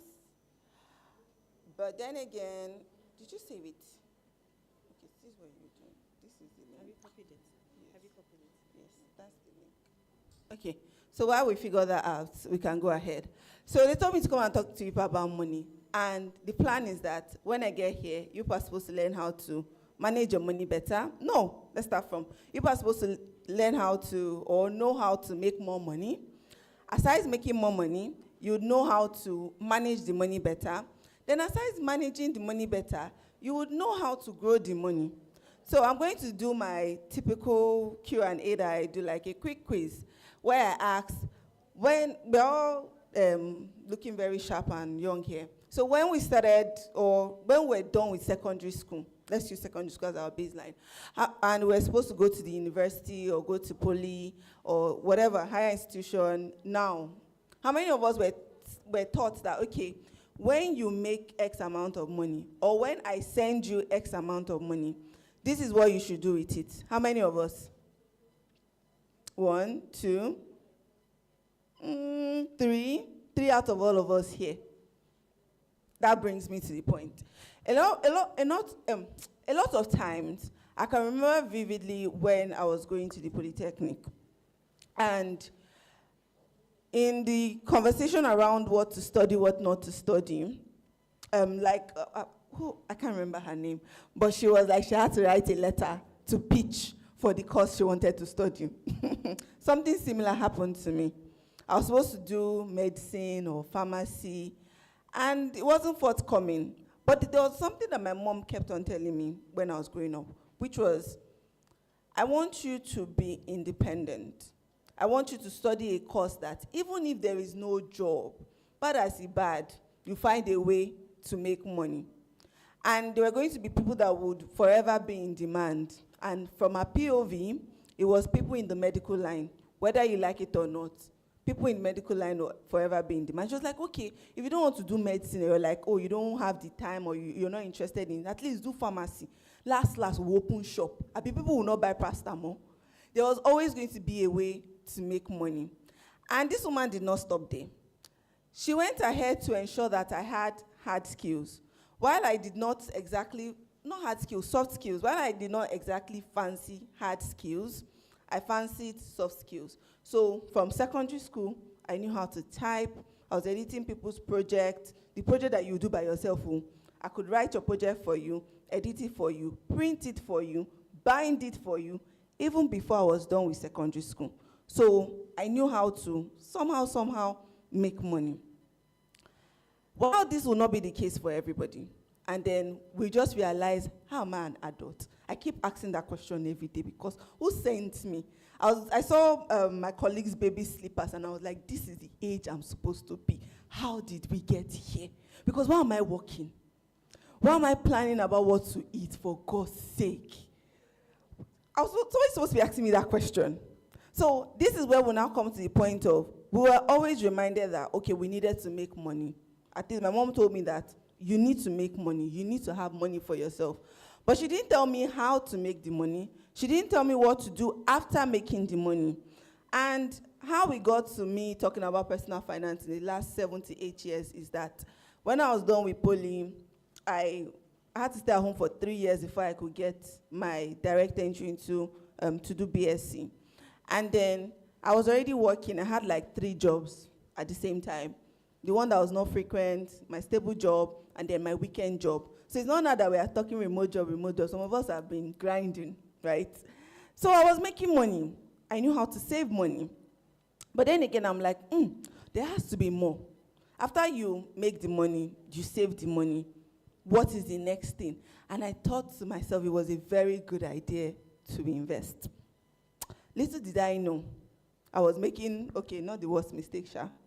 But then again, I carried all of this money I had saved over the years from when I was hustling, doing my poly, when I was working, doing my 9 to 5 after school. And then I went to go and invest the money. Who can tell me what happened to all the money that I invested? I lost everything. Not one kobo was left. And the painful thing about losing that money was not because I lost the money that paid me. The painful thing was how I lost the money, or how I found out I had lost the money. So I was reading, because at that point I was in a progressive state, like, okay, I'm making money, I'm investing, let me learn more. What I should have done first, though. I was reading The Richest Man in Babylon, and I was asking the questions on that book. That was when it dawned on me that I could not answer the simple questions in that book. And luckily for me, less than a week after, I got the memo. Sorry, we cannot kinikon. After that, and till today, I don't think they are still paying for their email services, because I'm very sure they would have still been sending those emails.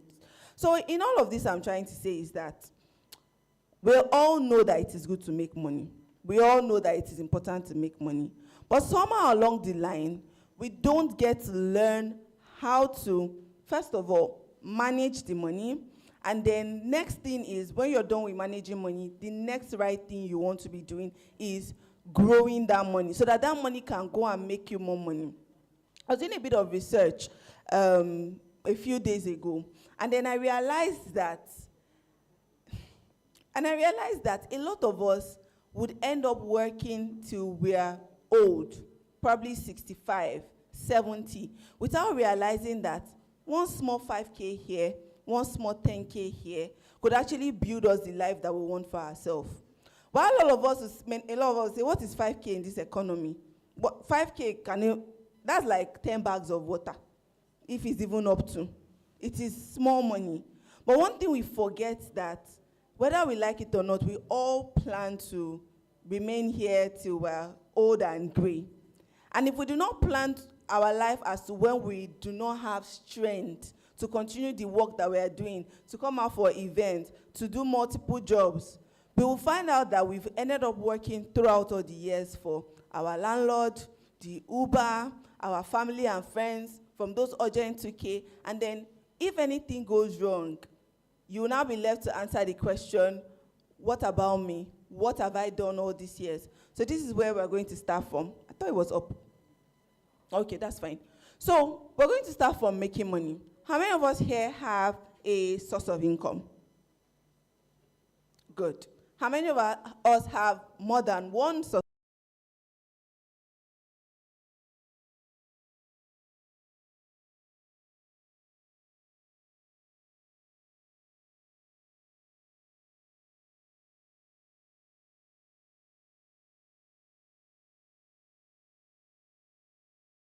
Do you know the average amount of money you need to survive every single month?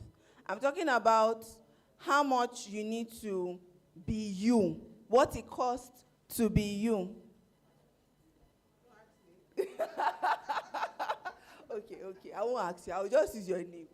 I'll use your name. So if I was supposed to ask now, do you know what it costs to be Oluchukwu? Do you know what it costs to be, I'm not short-sighted though, Jessica? Do you know what it costs to be Lydia? Do you know what it costs to be you? So many a times we realize that, oh, the money is not enough. And that means that, okay, let me look for something else that can bring in more money. With my 9 to 5, if you're a business person, you'll be like, okay, what product can I add so that I can make more money from my set customers? But do we know how much it costs to sustain whatever we're doing right now? If you do not know the answer to that question, as you know the amount of money you spend for data every month, there is a problem. Because it means that you will continue doing the rat race, whereby you work for, this month you make 100K. You spend 100,500. Next month, you make 200K. You spend 195,000. The next month, you make 500K. You spend 505,000. You just see that, but I'm making money. Why is this money never enough? Funny thing is, one of the reasons why, or one of the simplest ways to explain why money is never enough is, there's something called the lifestyle creep. This simply means that as we make more money, because there were some things that we could not afford when we did not have the money, the next logical thing that you want to do is to buy those things, pay for those things that you were not able to afford. And this means that for every single time you would have an increment in your income, your salary, whatever way money is coming in a gift, you find yourself spending the money without knowing, because they are all justifiable expenses. But it's been 6 months I've always wanted this thing. Not whether or not you can genuinely afford it. So for every single point in time, you need to know what it costs to be you. Not what it costs to be anybody else. What it costs to be you. And a simple way for you to do this, to get the real number, not by writing down, okay, I'm supposed to spend maybe 50K on food, or I'm supposed to spend 20K on fuel, or I'm supposed to spend 30K on data. It is by going through your bank statement. So this is probably 20th of the month. You can literally find out the realistic amount that you need to eat by going through to see what have I done in the past couple of weeks. 1 bank statement, 6 months bank statement. The truth is, it may seem daunting, like, but it seems like a lot of work. Oh no, I don't like numbers. There are a lot of things we tell ourselves.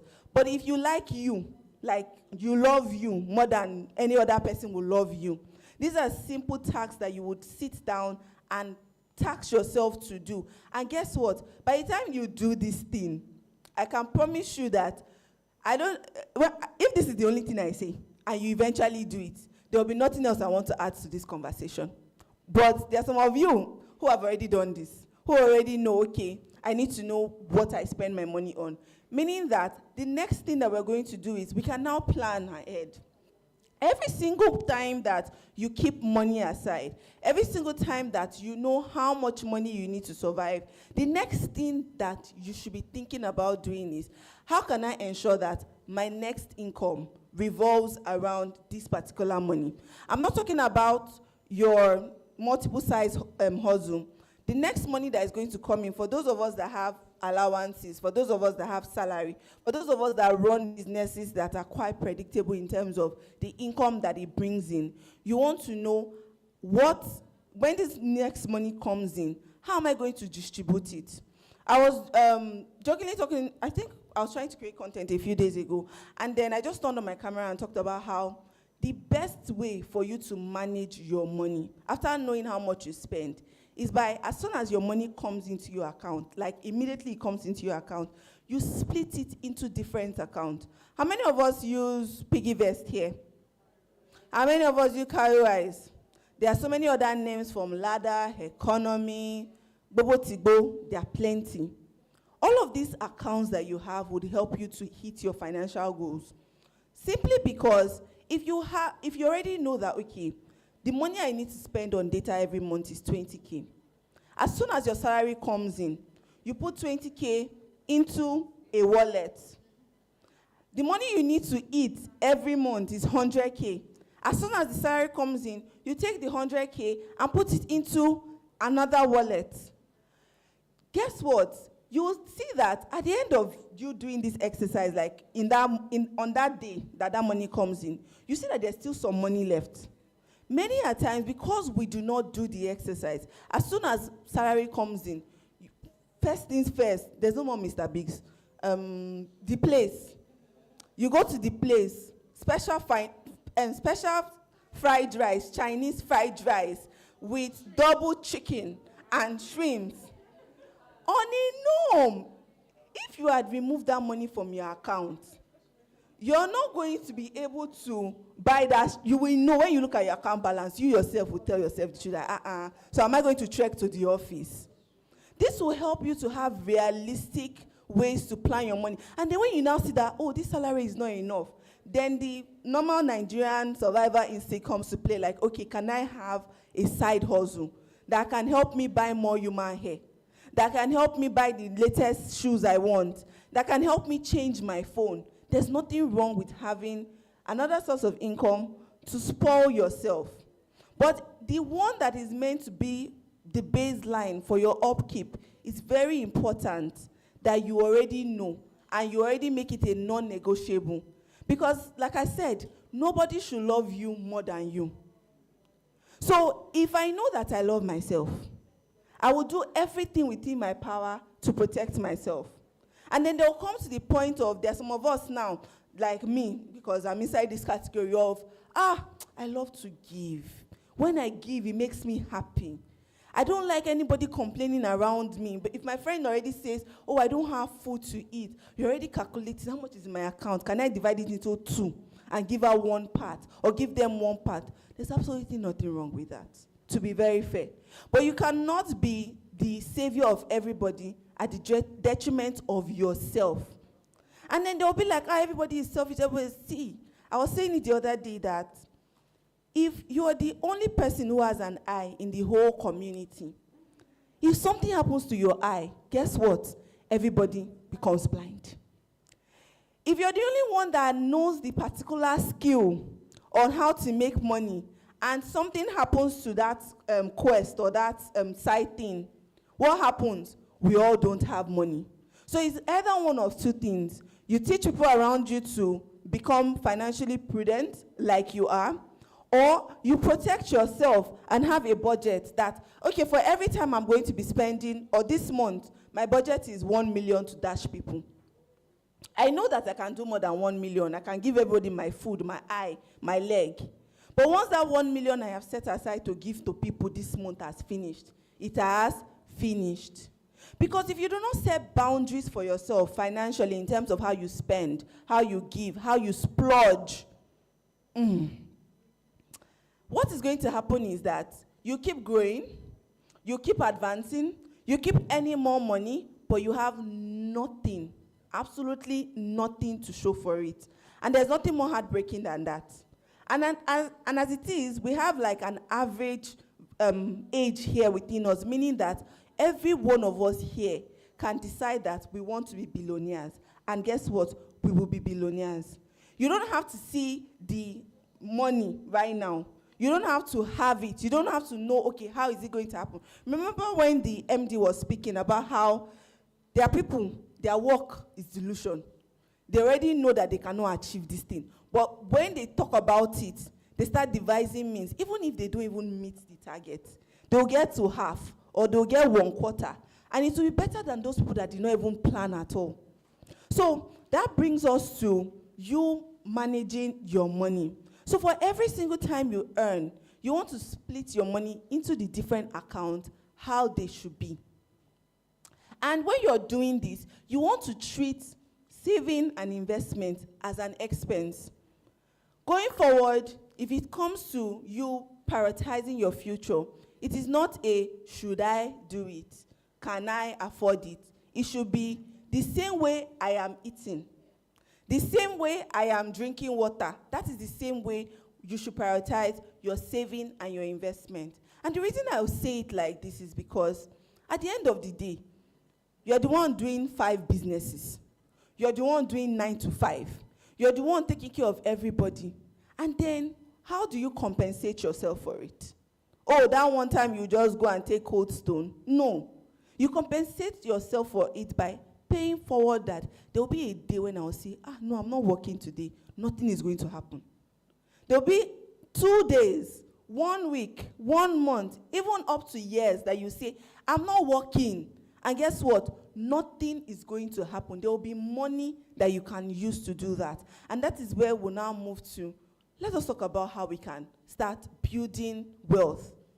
We've talked about making money. I did not talk about that one because all of us, since we are money women, we talk about managing the money, meaning that you should tell your money exactly where you want it to go.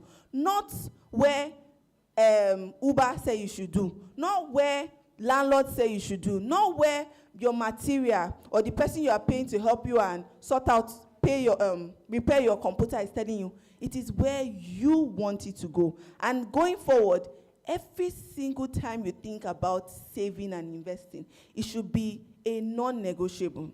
There's this argument that people always come and meet me with, which is, we shouldn't be saving money in Nigeria. Nigeria economy, inflation, left, right, center. Look at all of us, we woke up one morning, before it went to 900. Before we were even able to shout, it entered 1,000. We've not finished screaming, 1,002. My sister told me there was somewhere she saw 1,007. That was yesterday. This means that transportation will go up. The woman that is selling fruit will not be able to take the losses. She will send it back to us, meaning that the fruit that we were buying 100 naira before, because of this small 900 to 1,002 that we are talking about, is now 1,150 naira. There is inflation, no doubt. Things are getting expensive, no doubt. But do you know the thing that is within your control that you can do? Is by setting money aside and putting it in specific accounts, e.g., a high-yield savings account. Your money should not be sitting idle. Is there any bank here? Let me say what I want to say. Should I say it? Your money should not be sitting idle in your bank account. The money that you leave in your bank account will probably give you currently less than 10% per annum. But then again, we have so many high-yield savings accounts that are now fintechs that have all of the licenses that they are meant to have and will give you nothing less than 10% to up to 25% per annum just by keeping your money there. So I'm not sure if you tell me, Oluchuku, if I give you 109,000 and I give you 120,000, which one will you take? Which one am I supposed to take? 120K. If I give you 105,000 and I give you 120,000, which one are you going to take? Simple. This is the logic behind ensuring that money that you're not sure, okay, I don't know what to use it and do yet, should always sit in a high yield savings account.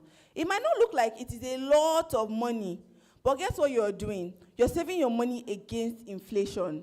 And if you're able to save your money against inflation, after a period of time, you'll be able to send that money to go and bring you more money, which is you doing what we call investing.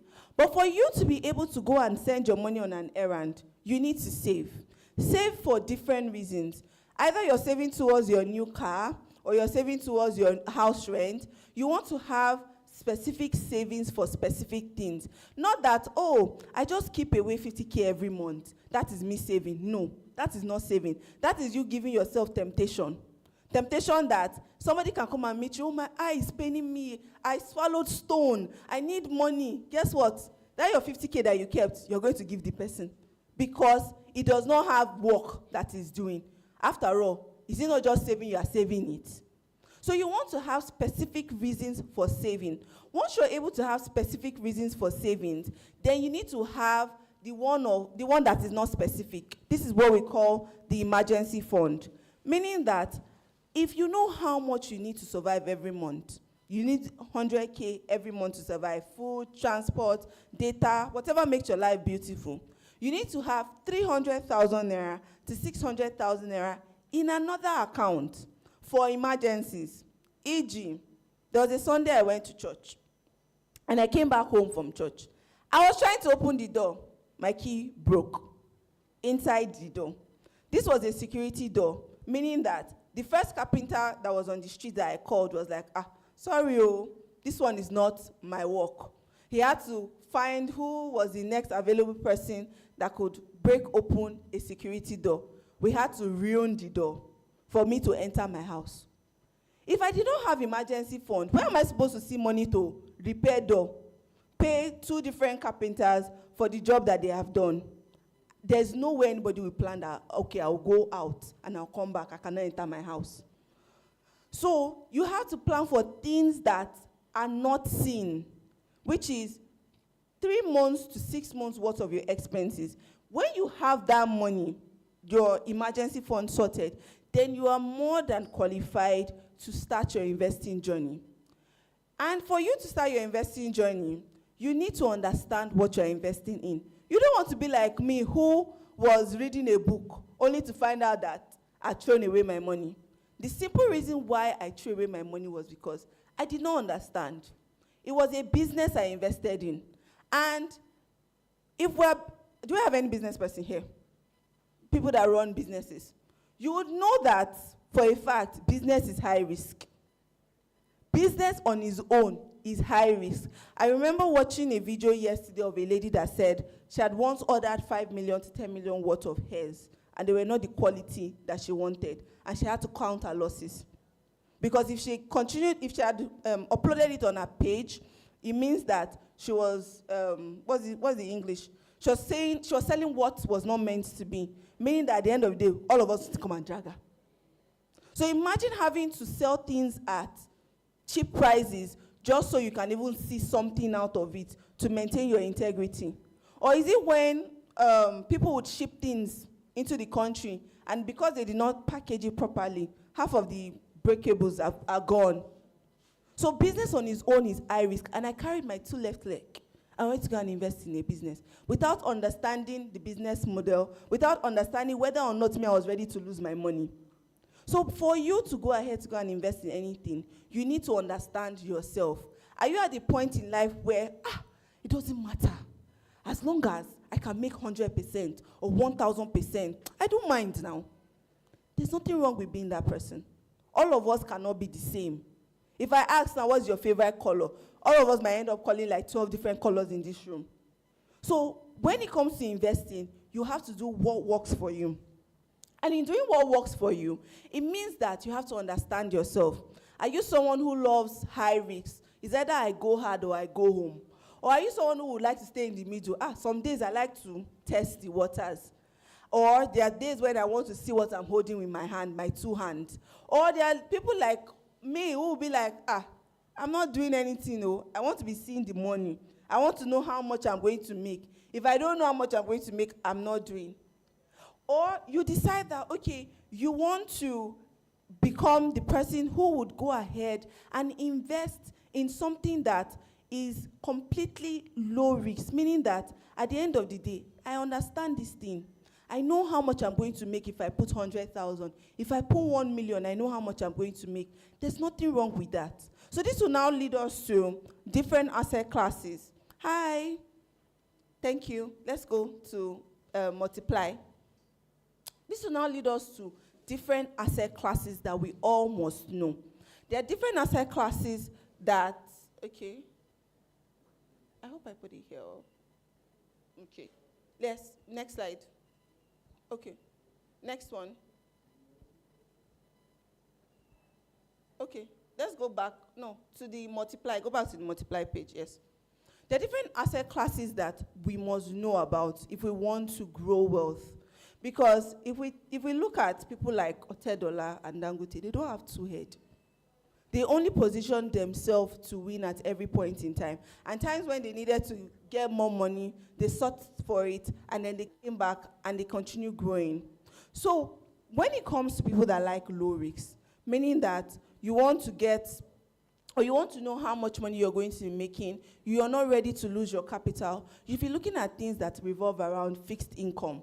You should be looking at things that revolve around curated assets. So, e.g., fixed income would be things that are around bonds, Nigerian saving bonds. You would see things like treasury bills. You see things like commercial papers. Commercial paper still was medium. But then again, you see things like mutual funds, like money market funds. All of these things, when you put your money, you have an idea of the interest you're going to be getting per annum. And then you have some set of certainty that at the end of the day, if the economy even tumbles on its own, at least my capital will come back. You're looking at things that are moderate. You're looking at things like ETFs, exchange traded funds. These are stocks that have been created by different companies come together and create assets. So it could be stocks in the health sector. It could be stocks in the tech sector. It could be stocks in oil and gas.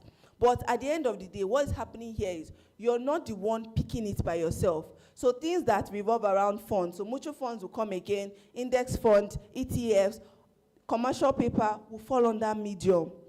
But you see what has been happening on social media? High risk. People have decided that it is companies that you should buy. You can make up to 1,000% if you buy a company. However, you can lose all of your money if you buy a company. These are high risk. So you see things around stocks, crypto, business, under high risk. Will you make money? Yes. Can you lose all of your money? Yes. So by the time you're like, oh, but how do I now do it? You can literally plan yourself in a way that you can have a mix of all of these things according to how you are, according to the kind of person that you are. So it will be that, okay, if I have 100% of my portfolio, I'm like a moderate person, maybe I can put 10% of high risk in my portfolio so that it will shoot up my portfolio in case it does well, and it will not drag me down in case it doesn't do well. Oh, I can put around 50% of medium risk in my portfolio, and if it does well, it doesn't do well, at least my baseline, my net worth is still around the same. And then I can now put the remaining percentile into low risks.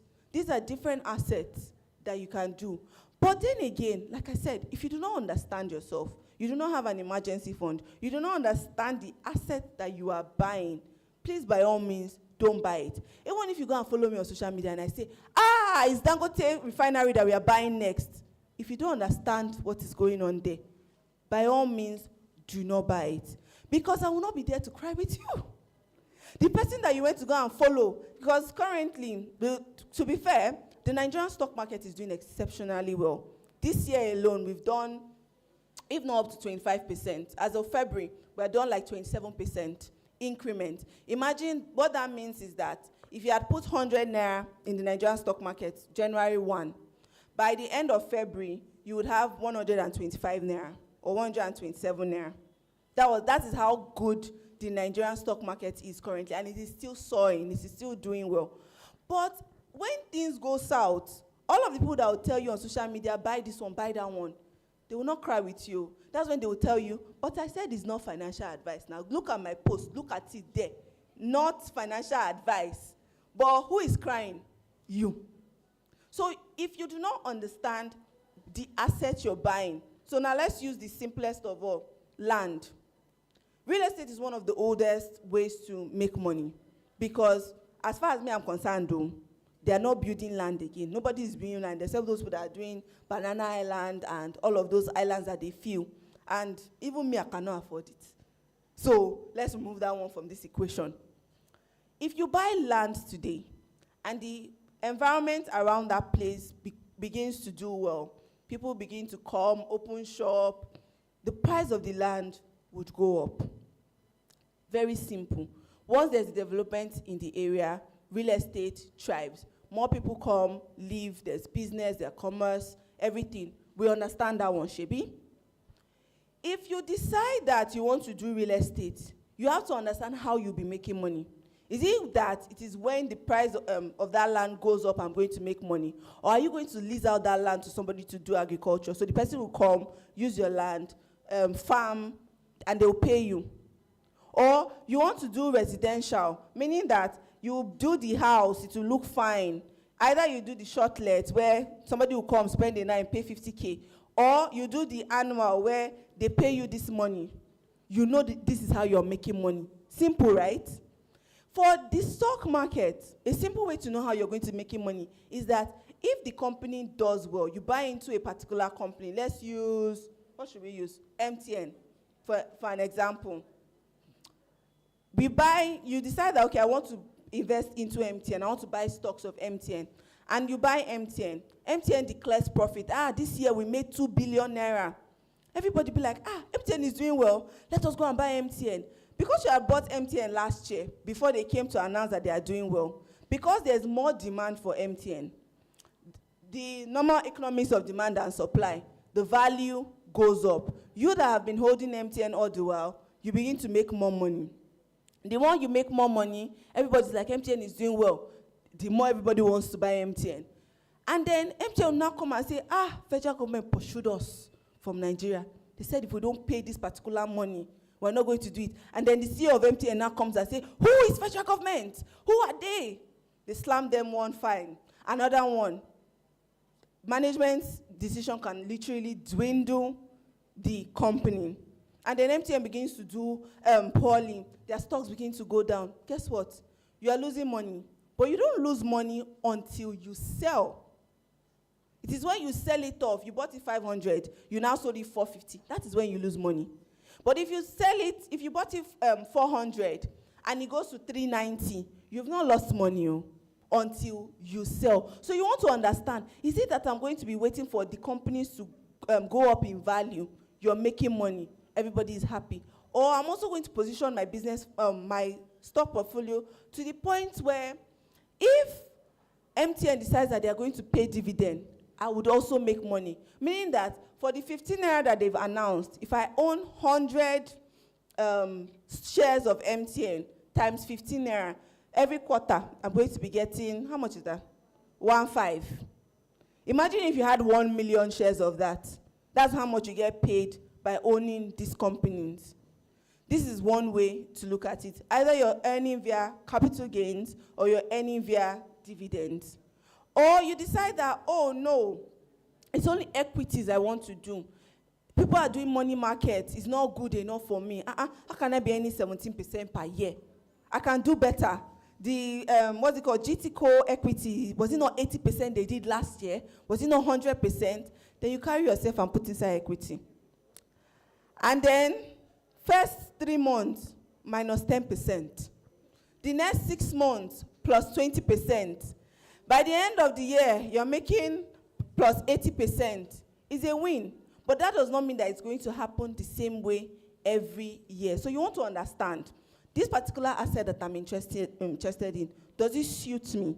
Does it work for me? Do I have the money to put into it? And am I willing to wait? Because one thing that, or rather, my favorite calculation of all time is how to become a billionaire. And it simply means, and this is how it works is, if I decide that from today, I decide to put 200,000 naira every single month away into an investment. And the aggregate investment after 35 years, the average interest rate I get is 12%. By the end of 35 years, I will have a billionaire from 200K. While people will say, but I don't have 200,000. Do you have 100? Do you have 50? Do you have 5,000 to be putting aside every single month? Because this is the calculation I will do again. If you decide that you want to keep 5,000 naira every month for the next 1 year, what you have is 60K. 60K big money? No. A busy big money. Thank you. I was scared. So you have 60,000 naira at the end of year 1. At the end of year 5, you have like around 300,000. If there were interest of around 10% on that money, and it compounds, meaning that for 5 years, you're putting your 5K, you're not removing it, there's a probability that you have up to 500,000 naira sitting pretty from 5K. I think if we're supposed to do 1.5 gig, you're going to spend around maybe 6 to 7K per month on data. So it is not enough money for you to even stay online that you can put aside that can give you more than 500,000. And how did I know this mass, or how did I come across this mass? So when I was growing up, I noticed my mom was in a cooperative. And I'm like, this woman, let me join cooperative. She's like, you're a small girl, what do you need cooperative for? And I'm like, hello, this cooperative you started with 5K.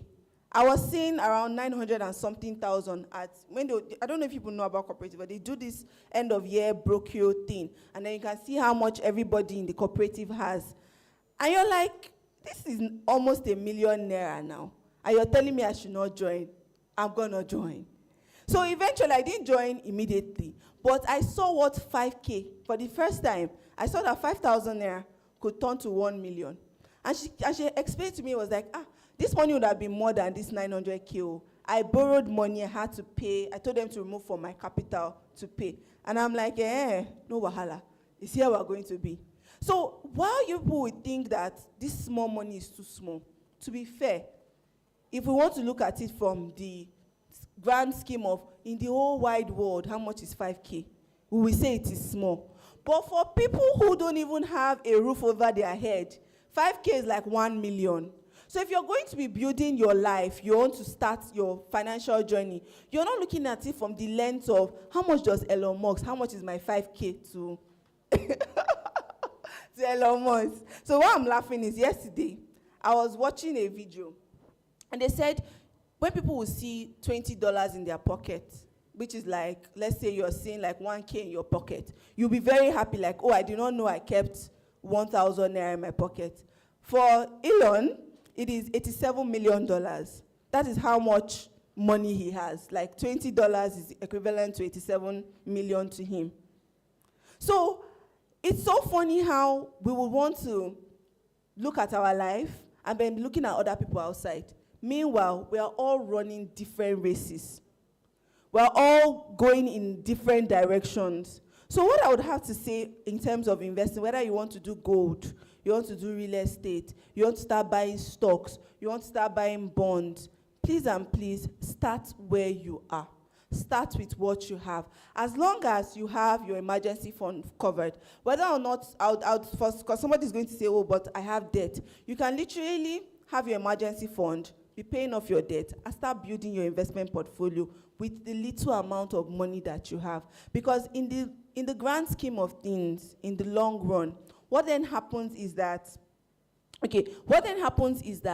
you'll be able to compound on this. And starting small is actually a win for everybody, or for you, in the sense that if you decide to lose all of your money, it is not a lot of money you've lost. Imagine that you now say you want to start business. You do not start from buying tile in Alaba or whatever. You said, no, you're going to China straight to go and bring in 40-feet container. That container sinks in ship. What in the sea? What happens? Heart attack. So it's the same thing you have to look like. You have to clearly understand what you're doing, test the waters. Does this work? Some of you would think that, oh, it is real estate. It's me and real estate. You get into real estate and realize that, I don't like it. I'll probably do something else. So you want to ensure that whatever you're doing in terms of your investment aligns with where you are right now, and you can build on it, right? So I ended up not using my slide, but in total, what I had on the slide was, you need to make money. Because no matter how much money you make, you can only reduce your expenses to an extent. I'm not sure I talked about reducing expenses as much because we're in Nigeria, right? But you can only reduce your expenses to an extent. Whether you want to be eating once a day, or maybe you will not be eating at all. But the most important thing in the make money is that you need to make more money than you spend. In managing money, if you do not arrange your life in a way that you're able to understand your priorities in the sense that, what are my non-negotiable expenses? Is it my makeup? Is it my hair? Is it my food? Those non-negotiable things must be clearly stated, and it is not the same for everybody. As I'm here now, I can use my last card and buy wig. I can use my last card and buy wig. But some of you can never. What is wig? What is it? In fact, the person I'm living at, my other sister, what is wig? But I can do that. And in terms of managing my money, I know how I prioritize the things that means the world to me, while ensuring that I am saving, I am investing. So you need to tell your money exactly where you want it to go. Not what your bestie wants. Not what your daddy and your mommy want. What you want. And when you're able to tell your money exactly where you want it to go, it now gives you leverage to be able to multiply that money. Meaning that you're able to send that money out to go and bring you more money. Whether it is 5,000 naira, whether it is 1 million, whether it is 10 billion, you're able to send that money on an errand to bring you more money. I do hope that with these few points of mine, I've been able to convince you that please invest, save, and prioritize yourself in the grand scheme of things. Thank you. Do we have questions? So please, are there any questions? Yes, we have. Is it just her?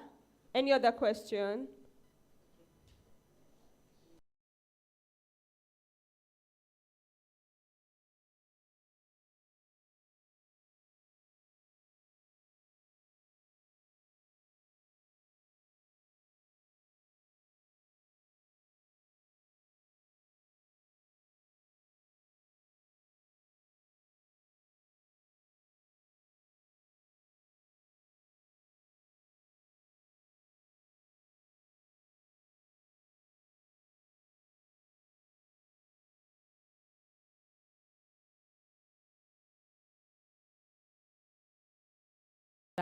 For the year till another October.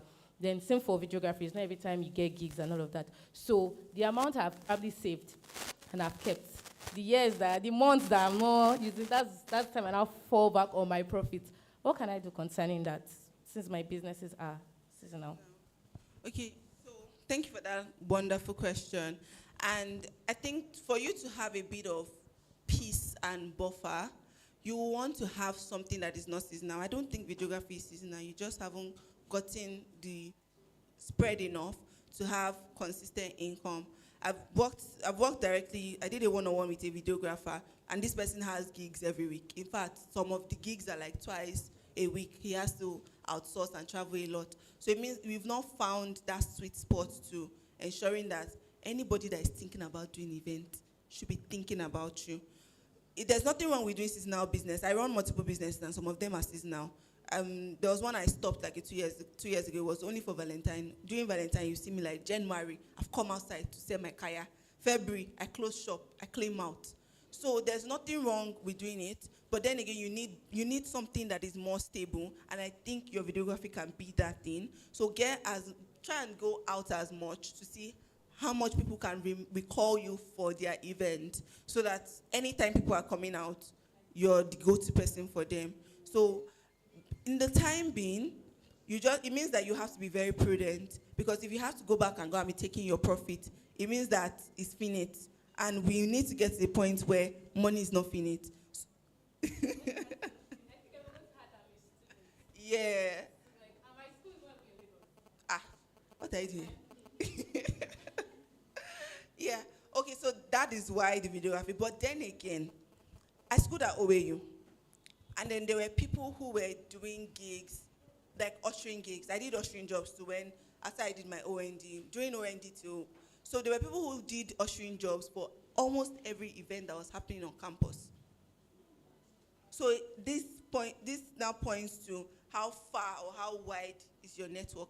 Do they know that you're doing this thing so that before they think of the second person, you are there?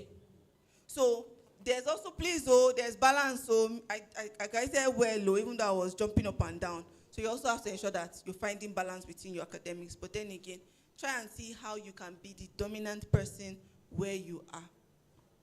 So let me just add that you guys have those WhatsApp TVs. You guys have those departmental PROs. You need to be friends with all of them. Not friends, acquainted. So that when they think about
you get to work in the company where they are paying you pension. And honestly, when you see that pension alert at the end of the month, you're like, what is this actually going to do in your future? So can you explain the place of you, maybe, planning around your pension towards your retirement, or kind of looking beyond that and finding out other means to focus on retirement, basically? What are your thoughts on that? Thank you for that beautiful question. I saw my pension alert yesterday and I was crying. Because what is that money doing there? It should be in my account. I should be spending it. But guess what? You can't touch it. So typically, in a more diverse climate, you can actually match your pension. But we don't do that here in Nigeria as such. Or rather, the information is not so widespread. You can literally match your pension. I think it's capped at, maybe 30% or 40% of your current income. So meaning that in as much as you want to match your pension, there's an amount of your salary that you can put, because you have to be realistic enough that you have regular bills and all. But then again, there's something called micro pension, whereby for those in the informal space that don't even know what to do, or people like you that are proactive as to, I need more money to set aside for my future, you can actually open micro pension account and do manual contributions for yourself. So there's this math I used to do for people who attend sessions with me, where if it was a retirement session or a future planning session, we want to know what type of life you want to live at retirement. We want to extrapolate what money would be by then, because nobody would have thought that we'll be spending 1,000 plus on fuel currently. In like 40 years ago, they would have said it's a lie. So you can extrapolate to see, okay, how bad can it get? And then you have an amount of money that will be like the baseline to be like, okay, if I have this money, that will probably be like the minimum wage. Then you can now calculate how many years in the workforce do you want to be, divide it, and then you know the exact amount of money you want to add to your current pension contribution. Either you're doing it to the same pension account or you're using a different account entirely. And most of the time, to also think about this, you can look at it from a place of, okay, I can have a particular investment account for this purpose alone. And this will also bring me to the point where, please, even though we are all young, we want to start planning around retirement and what happens to our assets when we're not here. You need to have something that is like a document that has all of the information, what you have, and who can access it. So somebody should have like access to it, but not access to it. So anything happens, they know where to find it, because there are a lot of monies in the bank that people can never get access to. And guess what? The bank is going to keep short because nobody's claiming it. And if there are corrupt people there, they will share it within themselves, while the good people will wait for the owners to come and claim it in maybe 2050. So you can also plan like that. Know the amount of money you need and plan towards it. Or currently just even match what you have in your pension, because I would say I was greatly surprised with what I have currently. And I wasn't doing it in a separate investment account for myself. So these are ways that you can plan actively towards retirement. So I do hope that answers and gives clarity. Thank you very much.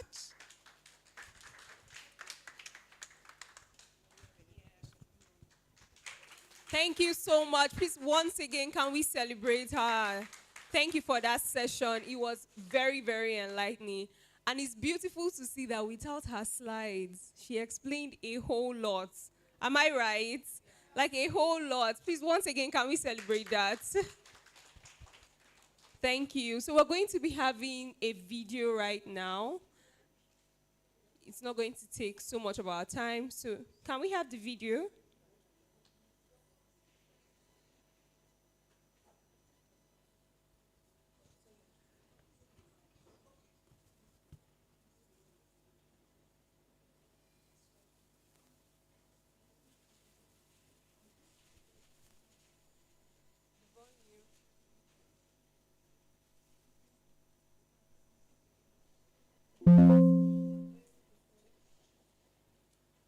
Is Olamide Ogundoyin. I'm the founder.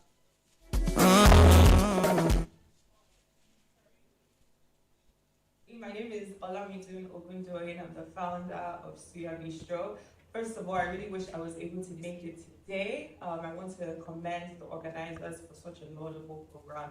and all the women, all the young women who are in the audience today that are here because they want to go further, they want to push themselves and be something even greater. So kudos to everybody, and I'm happy to be able to share a little bit about my own journey. As I mentioned, I'm the founder of Suya Bistro, which is a QSR, quick service restaurant. We've been live for about 8 years now, and as you can imagine, there's been a lot of ups and downs. One of the, I guess, the most memorable parts of my journey is how I've had to deal with both losses and growth. In business, in entrepreneurship, you have a lot of ups and downs. It's hardly ever one straight progressive line. Sometimes you lose, sometimes you gain. And so I've lost branches, I've had to close down branches. At the same time, I've been able to develop even more brands outside of Suya Bistro. I've been able to grow to about 12 branches in total. So there's a lot of growth that has happened, and it has made me resilient as a person.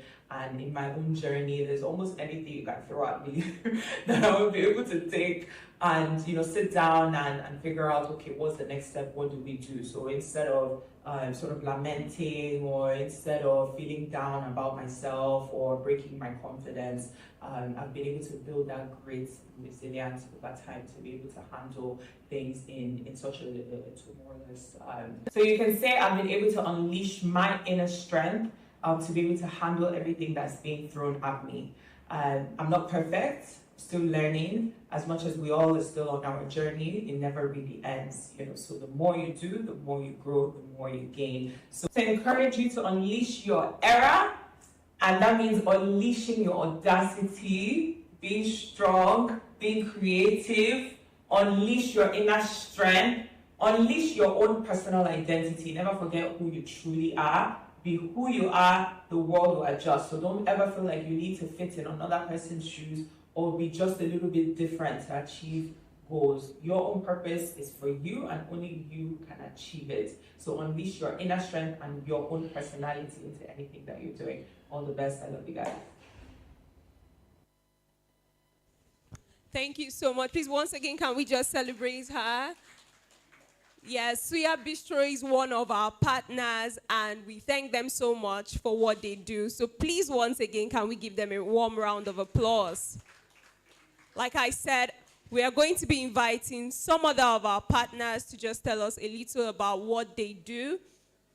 In no particular order, please, the representative from CC Hub, if the person is here, please could you come forward? CC Hub. Okay, please can we celebrate them while she comes up? To our online participants, we have not forgotten about you. Thank you for sticking with us. Thank you for staying true. Please don't forget to keep the energy up in the comment section. We love you all from we here at On-Site. Are you ready for us? Thank you.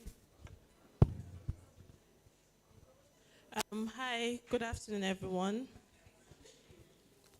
My name is Victory, and I manage the community at Co-Creation Hub. And I'm just here to just give a brief overview of who we are at Co-Creation Hub. Because I know a lot of people usually ask me, is CCHub a product? Are we on Play Store? Are we on iOS? Are we just a co-working space? But beyond having a co-working space and beyond having a community, I just want to talk about the work we do at Co-Creation Hub. So CC Hub is a Pan-African ecosystem enabler.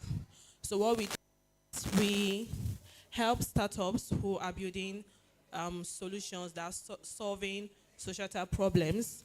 So not just in Nigeria, we are also in Kenya, we are in Rwanda, we are in Togo, and we are also in Namibia. So currently we have programs that are supporting creative and tech innovators. So if you're in the creative ecosystem, CC Hub runs programs that are supporting content creators, fashion designers, and a whole lot more. We have these entrepreneurs in over 40 plus countries in Africa. So what's our vision? Our vision is just to accelerate the application of social capital for economic prosperity. So we are seeing a way how we can support founders who are using their solutions to build the economy in Africa. So that's where Co-Creation Hub coming. So we We have various practices in our organizations. So these practices have practice lead who are overseeing these practices. So we have Drilling by CC Hub. We have Tech and Society. These are people that deal with digital security. We have Design for Health. So Design for Health, we support health tech innovators who are building health solutions. We also have the creative economy practice. I spoke about those in the creative space. We also have startup support. So Co-Creation Hub supports startups who are building solutions. This is, in a way, we prepare them to be ready for investors or to meet their investors. We also have Design Lab. We also have HAI Innovation. We have the Syndicate by CC Hub. We have Elimu, and we also have the Green Sustainable Technology. So, like I mentioned, we have our physical office as our headquarters, not just far from this building at 294, where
we are partnering with the MasterCard Foundation for the EdTech Fellowship. So this is people who are building solutions in the EdTech space, and we are currently our cohort 4. So we've done cohort 1, cohort 2, cohort 3, and we've been able to support like 24 startups who are building EdTech solutions. So if you're a founder here and your solution is improving learning outcomes, your solution is supporting women and girls, and also supporting leaders and people with disability. So I will urge each and every one of us to please, there's a link, but this is not clickable, but you can go to CC Up Instagram page, which is CC Up Africa, and just click the link on our bio and apply. So the application deadline is April 10th. So please, the next slide. So yes, so this is our WhatsApp community. So our WhatsApp community basically serves as a platform where we enable our community members to grow, right? Because there are a lot of programs that are going to be happening like Q2, Q3, Q4, and most times before we post them on social media, we usually post them first on our WhatsApp community for our community members to apply for the cohort, apply for the programs, and stand a better chance into getting into the program. So if you all can like raise up your phone and just scan the QR code to join our WhatsApp community. And I think that's it from me. Thank you so much. Thank you so much. Please, once again, can we celebrate them? Please do well to scan the QR code. Yes, that one. Please do well to scan the QR code and join their community WhatsApp platform. We're going to be inviting another of our partner. Please, with a resounding applause. Please don't get tired. Join me, make welcome Cruiser Media. They are media partners. They've been up and about, ensuring that they capture the best representation of this event. Please don't stop clapping till their representative comes. Thank you. Good afternoon, everyone. Oh, so I'm a very lively person. I don't do well in a very tight or serious space, and everybody's face is just strong. Don't worry, we're already ordering food for everybody. So good afternoon, everyone. All right, quick one. My name is Oluwatominsin. I'm the creative lead and CEO at Cruiser Media. Cruiser Media is Nigeria's leading top media agency, and Cruiser Media was birthed out of the need to solve three very important problems, which is innovative, timely, and quality media solutions tailored to every event needs. Because of time, I'll just quickly run through our slides. So who we are, can we go to who we are, the next page?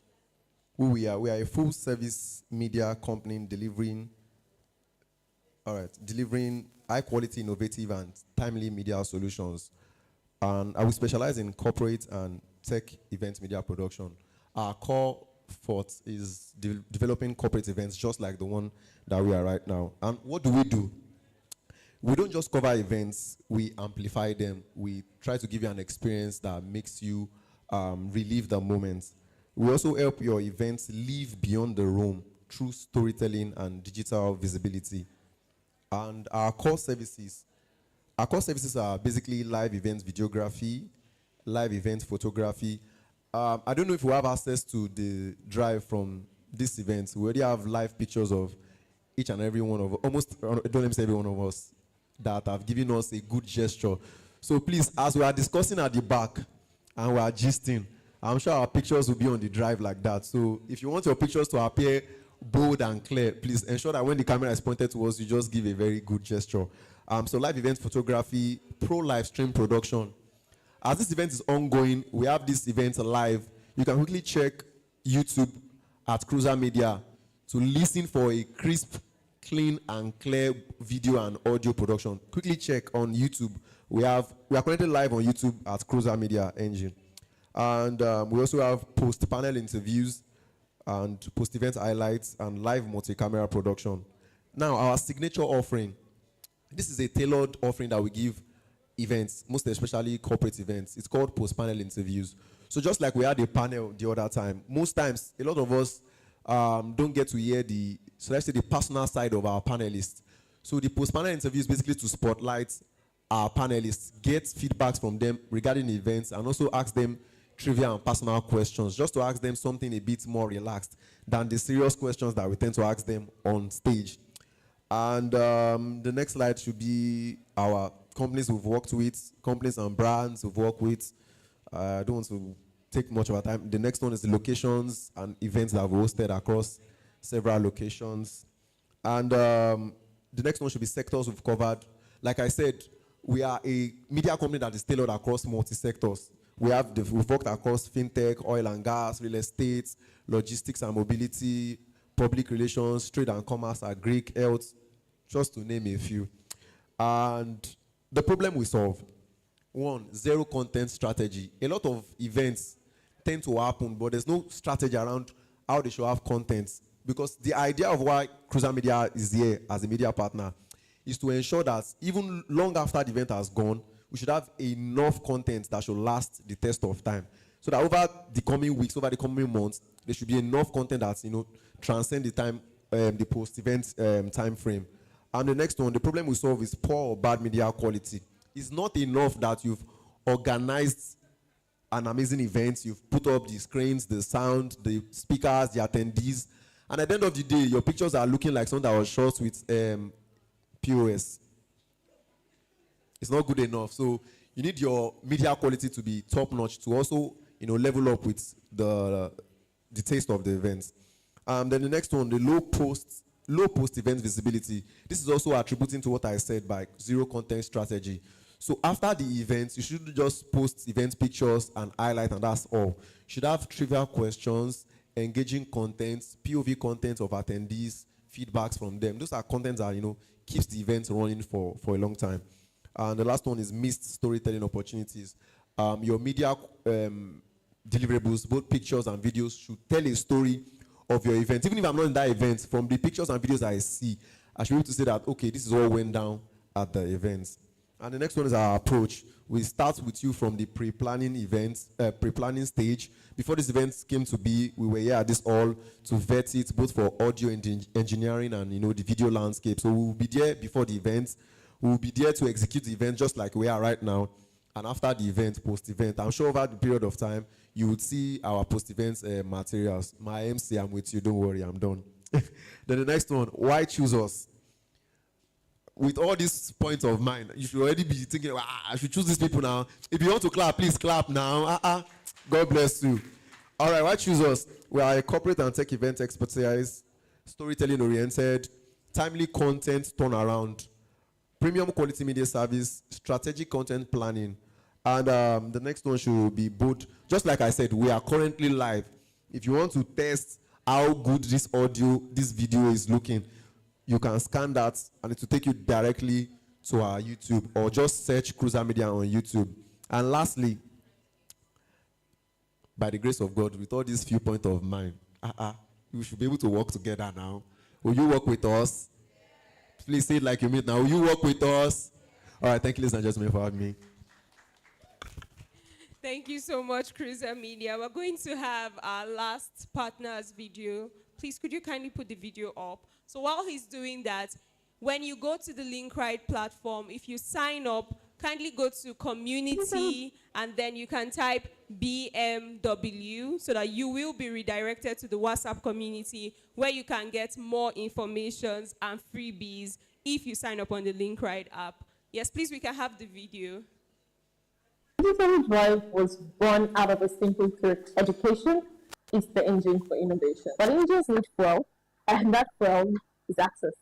Access to quality education, access to cutting-edge tools, access to a community that propels you forward. That's why we built Digitally Drive.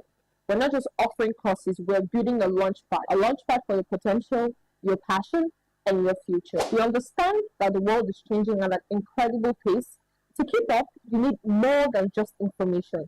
You need practical skills, real-world application, and a supportive network. At Digitally Drive, we provide all of that. We've created courses like GenAI, blockchain analysis, WordPress development, and so much that are designed to bridge the gap between theory and practice. We build a community where you can collaborate, learn from experts, and connect with like-minded individuals. So what are you waiting for?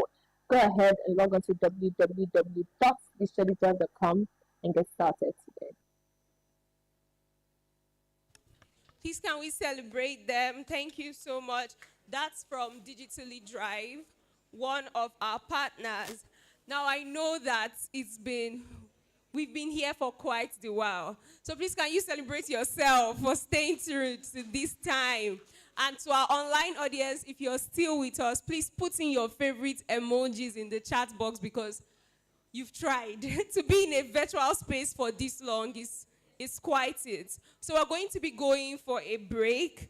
And then after the break, we're going to be moving straight into the workshop sessions before we call it a day. Now, for the workshop sessions, we have 2 workshops. We have the Health is Wealth workshop, which is going to be happening upstairs. And then we have the Glow and Grow workshop, which is going to be happening here. So this is the order. For those with Prime tickets, you're going to be having brunch with TVM. That's for 20 minutes. Our break is for 20 minutes. So you would move upstairs. The ushers are going to direct you. You're going to move upstairs for your brunch. And then those with the regular tickets, you stay down, and then you're going to have your we have snacks for them, so it's going to be shared to you, after which you can go upstairs to interact with the partners. And please, in 20 minutes, if you're part of the workshop session, the Glow and Grow workshop session, we would want to have you here. And if you're part of Health is Wealth workshop session, your session is going to be happening upstairs. So the session is combined for everybody, like both prime ticket holders, regular attendees. The only difference is that for prime ticket holders, you're going to have brunch with TVM upstairs during your break time. So please, if you are a prime ticket holder, kindly rise. Please, who is the usher directing the prime ticket holders? Could you wave? Yes, so please, you can see the pretty lady at the back. Kindly follow her. Please rise if you're a prime ticket holder. Yes, kindly rise and follow the fair lady at the back towards the door. Yes, thank you so much. Please remember, our break is for 20 minutes. After 20 minutes, please converge at the designated location for your workshop. Please converge at the designated location for your workshop. So for our regular attendees, the snacks are going to be shared to you, after which you can go upstairs and talk to our partners. They are waiting for you. You can go upstairs, interact with them, and please, in 20 minutes' time, kindly move to your location for the workshop session.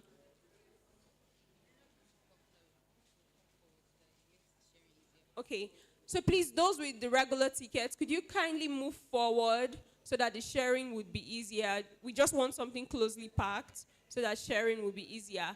For our online audience, please do well to get something from your fridge and make yourself at home for staying tuned till this time. We're going to be back after the break in 20 minutes. We're going to be back after the break. So please, our virtual audience, do well to stay tuned with us. DJ, could you give us something to warm up the room while the break is going on? Yes, thank you so much.